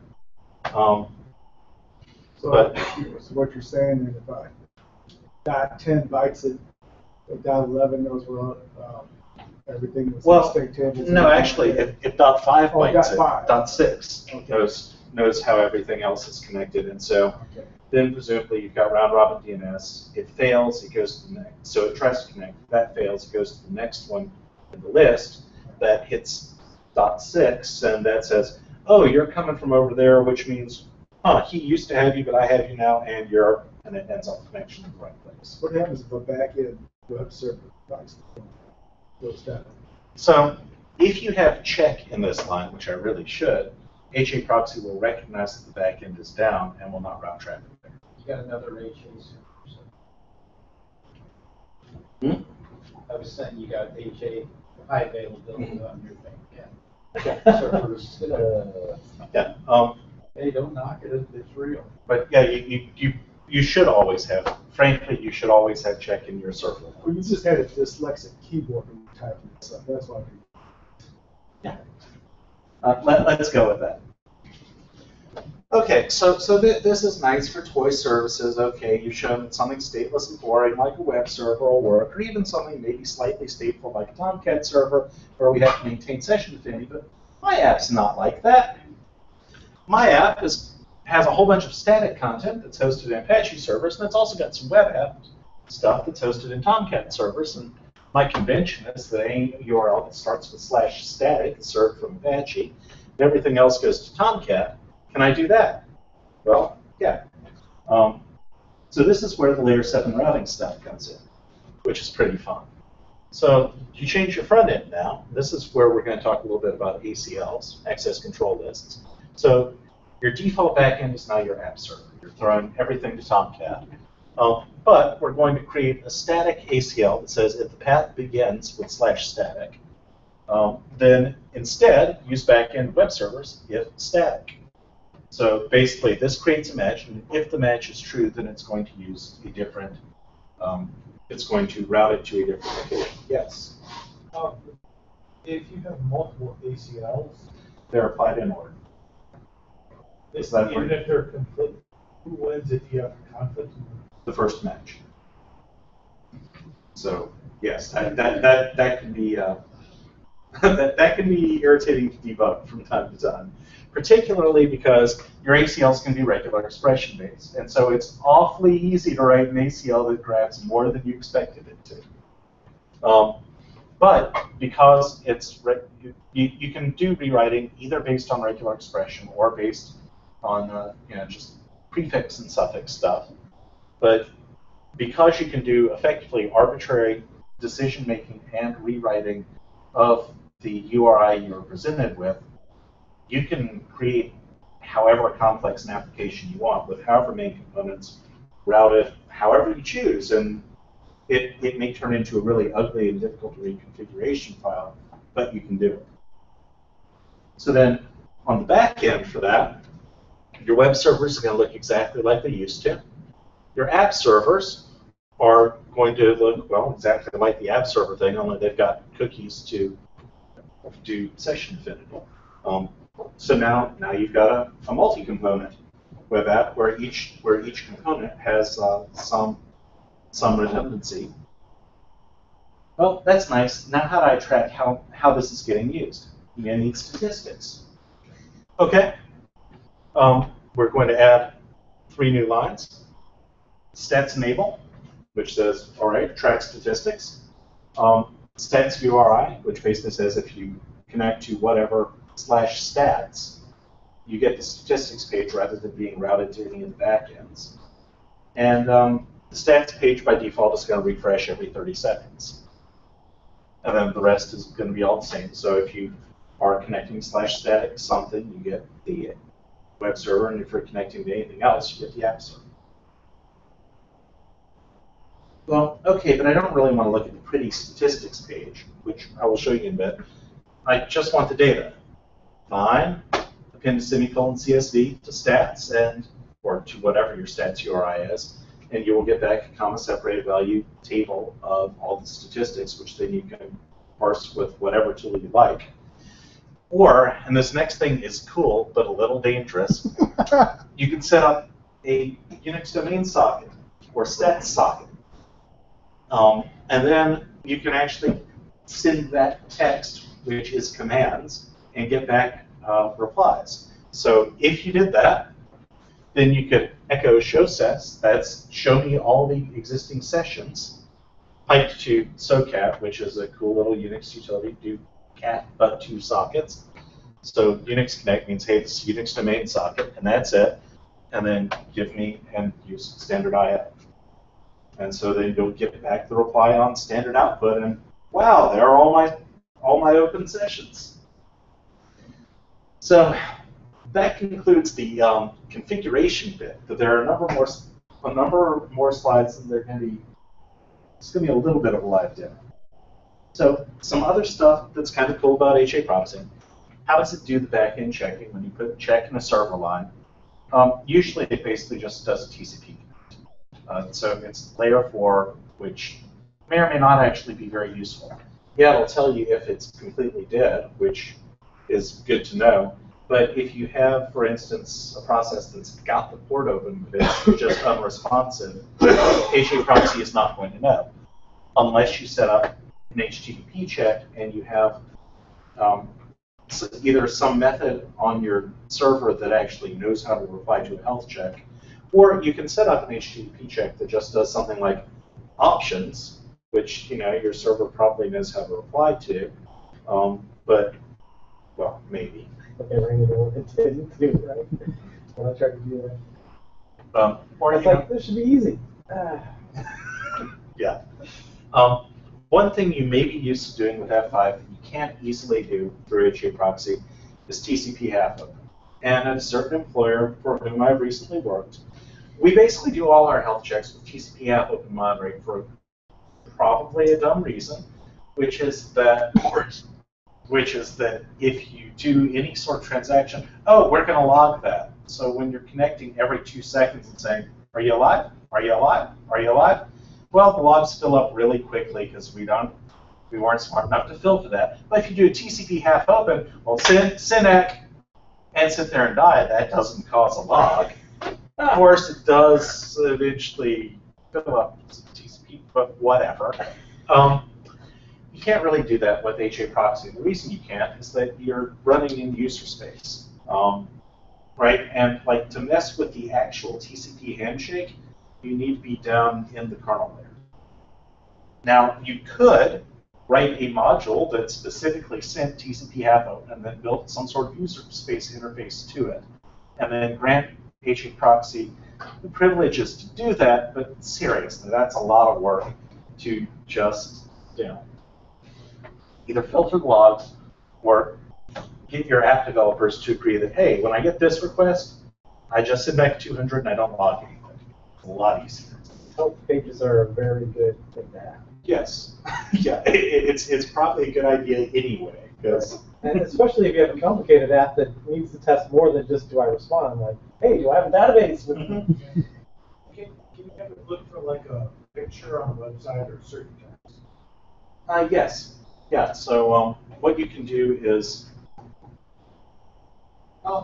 you can certainly have it look for a picture because you're calling for a specific file name and you're looking for a 200 response. And I think you can actually parse, yes, there is some directive that lets you apply a regular expression, again, against the actual response you got, which would then let you do getting a particular response back and judging whether or not that's good or bad. I can't tell you how to do it without looking at the docs, but I saw somebody on the mailing list asking about it about a month ago, and it turned out to be pretty straightforwardly doable. Not pretty, but doable. Right. Hey, can I use this as a really transparent proxy so that the backend has no idea that it even went through HAProxy? Turns out you can. If your kernel supports HAProxy, which I think came in 2.6.28, well, A, you're running Linux. B, it's running at least 2.6.28. C, transparent proxy is enabled in it. D, HAProxy has been compiled with use Linux tproxy. O, and E, if you're either running as root or you have run setcat to enable capabilities to let you do that, then yes. But it's probably not worth all the hassle because if you're in HTTP mode, which is what probably most of your use case is anyway, we have the exported for header. It's trivially supported, and that's pretty much what everybody else in the rest of the world uses to say, okay, so I got this connection from the proxy layer, but where did it really come from? I would recommend doing that instead. Other things. Does it support IPv6? Yes. There's really nothing else to say here. Does it support Unix sockets? As a matter of fact, yes, which is kind of cool. If you've got something running, listening on the socket on the back end, you can run HAProxy and redirect your traffic into it. So it's kind of like SOCAT, only a little bit more discerning. And you can also turn on the HAProxy socket and optionally use HAProxy to expose that socket to the world or to some restricted subset of the world, which would be a much better idea, to let you do some dynamic control of it. So there are certain limitations to what you can do with a socket interface. Most notably and annoying is that you cannot create new front ends and back ends. However, you can create a big pool of front ends and back ends, and then leave them all disabled, and then dynamically enable them and point them at whatever you want to, because you can change the back end servers dynamically. So you can get almost the same effect. And in fact, there's this cool little project out on GitHub, HAProxy control, that gives you, I wouldn't say it's a scene interface, because fundamentally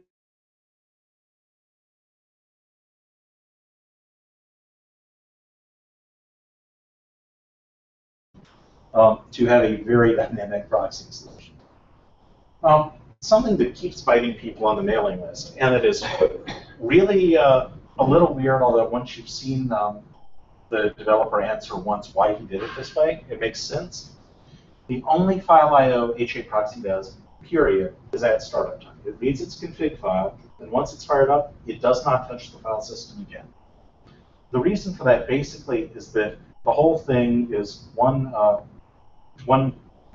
select loop, and you really, really, really don't want any blocking I/O in there because that has the potential to destroy your performance.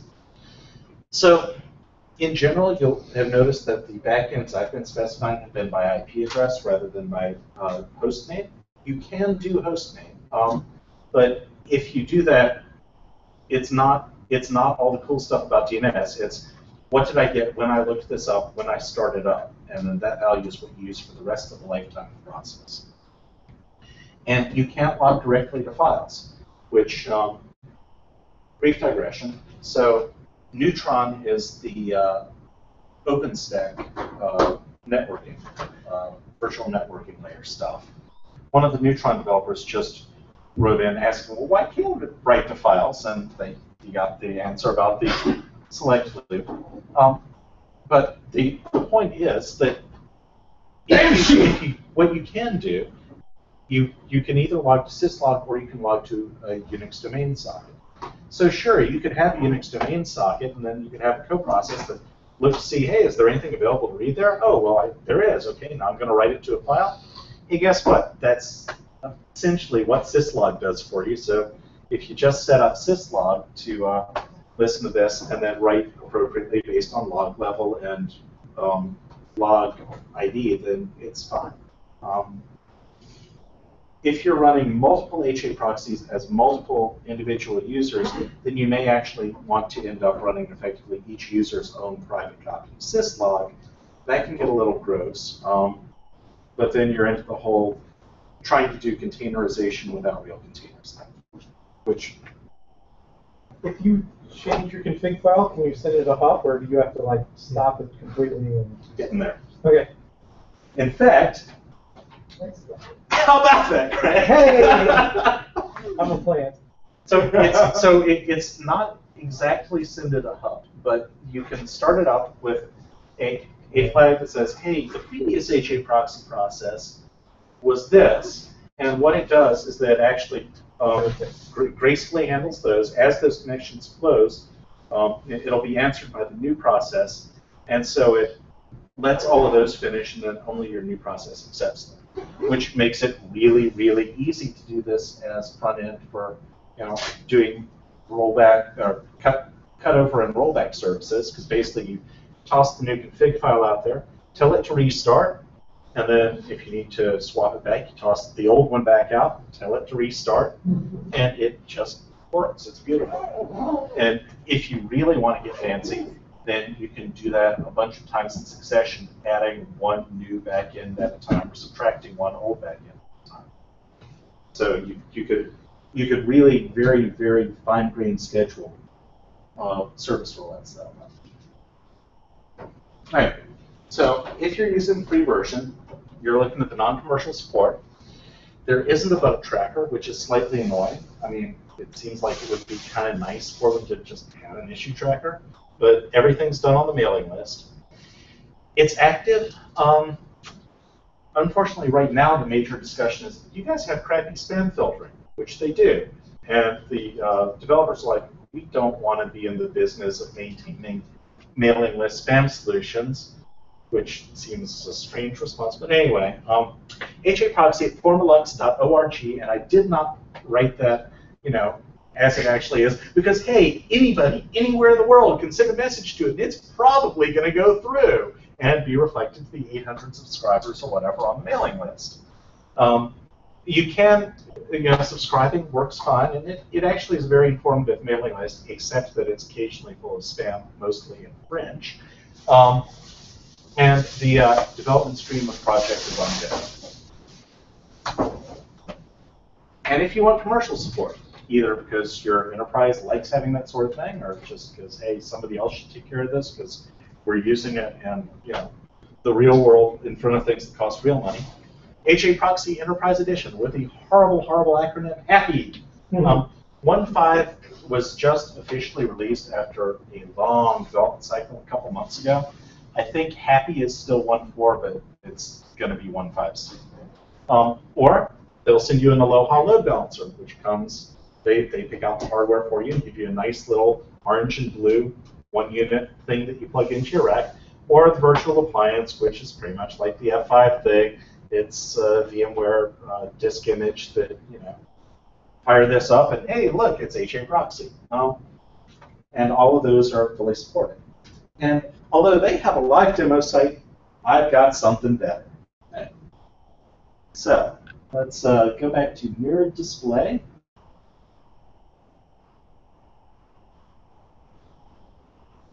Okay. So earlier today, I set up Docker on here. And this is in fact running in Docker. Okay, so first to show you nothing up my sleeve. Increase the font size? Probably. That's Option Command Command Shift plus. plus. Is that better? That's better. Okay. So let's grab this.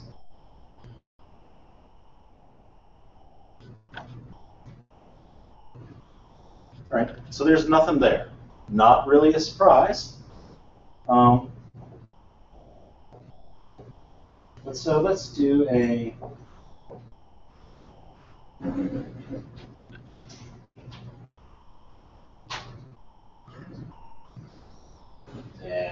what I call it.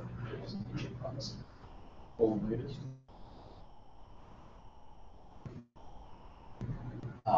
HAProxy demo.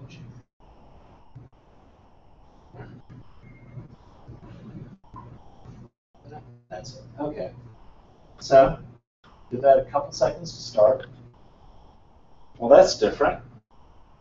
Something's running there.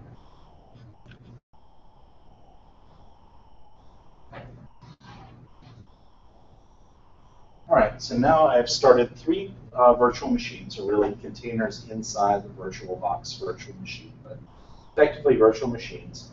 And what those do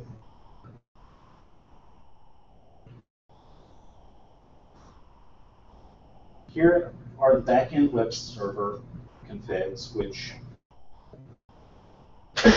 all this does actually is put up the stats page, and then all HAProxy does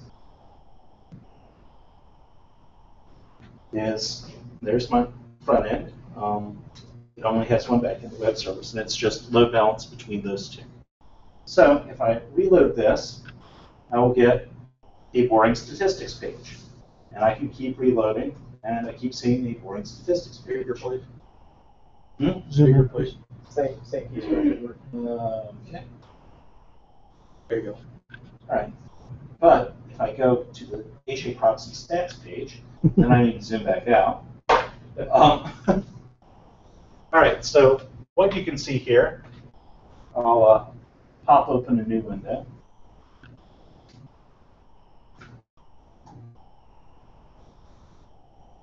So I hit reset.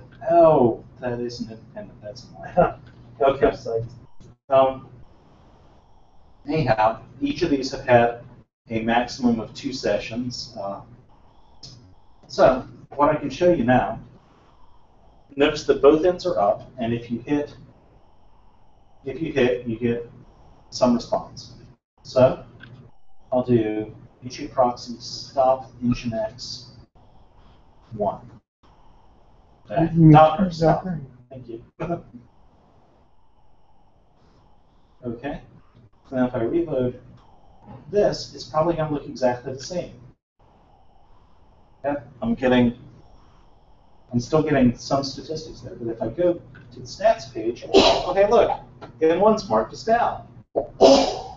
Now if I also kill Nginx 2, ooh, it was up and going down, and now it's down. And if I hit the main page, this should give me the 503, which is in fact HAProxy saying the front end handled it, but none of the back ends are allowed to service it. But then I can start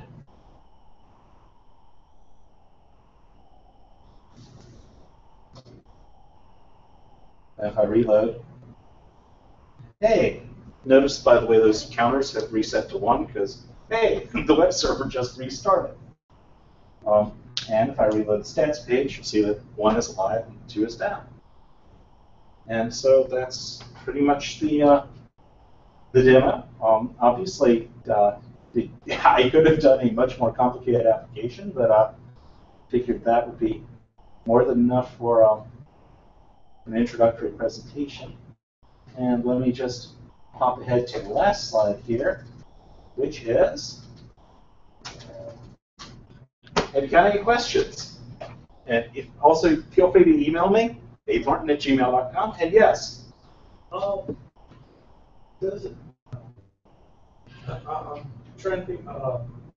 Currently, we use Microsoft's UAG product for this, and it's got a functionality where it'll present when a user goes through from the outside, it'll present them with a login prompt that they put in their credentials, and then it will proxy their credentials through. So that way, if they have a personal or machine, they'll proxy their credentials through to the web server, which also requires its authentication and just flows.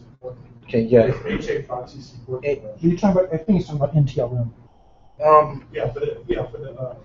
HAProxy does not implement a passable alongable authentication layer. So, no, I mean you could front end whatever your SSO thing was, and it would probably end up being something around mod curve. But no, the product itself doesn't. No, I think NTLM works on top of HTTP, right? I've tried to implement it. It is not trivial. It is not fun. Yeah, I mean, if you're that's another good point. If ultimately your authentication ends up being something in the HTTP header stream, yes, you should be able to do it. How difficult it's going to be is anyone's guess. Yeah. So these examples are all reverse proxies where you're proxying a bunch of servers that you own and people are coming to you. Anyone ever used HAProxy for forward proxying? Like for authenticating, getting out to the internet or anything like that. Yeah, I guess there's no point unless you're going to add authentication or do some caching. Does it do either one of those much? No, I mean it doesn't do any file I/O, so it's not useful for a cache. I'd use Squid for that, or Nginx, but Or for poking a hole through something.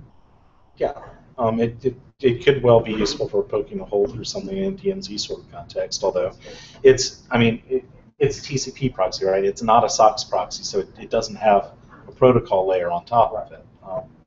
So you might actually want SOCKS in that case. Which I could also give you a talk about Dante, a nice open source SOCKS server if you like, but not tonight. Any more questions here? We're over by a minute. You have this presentation on the slow side? I'll mail it to Andy. Yeah, we can put it up somewhere. Okay. Anything else? All right, Adam. Thank you.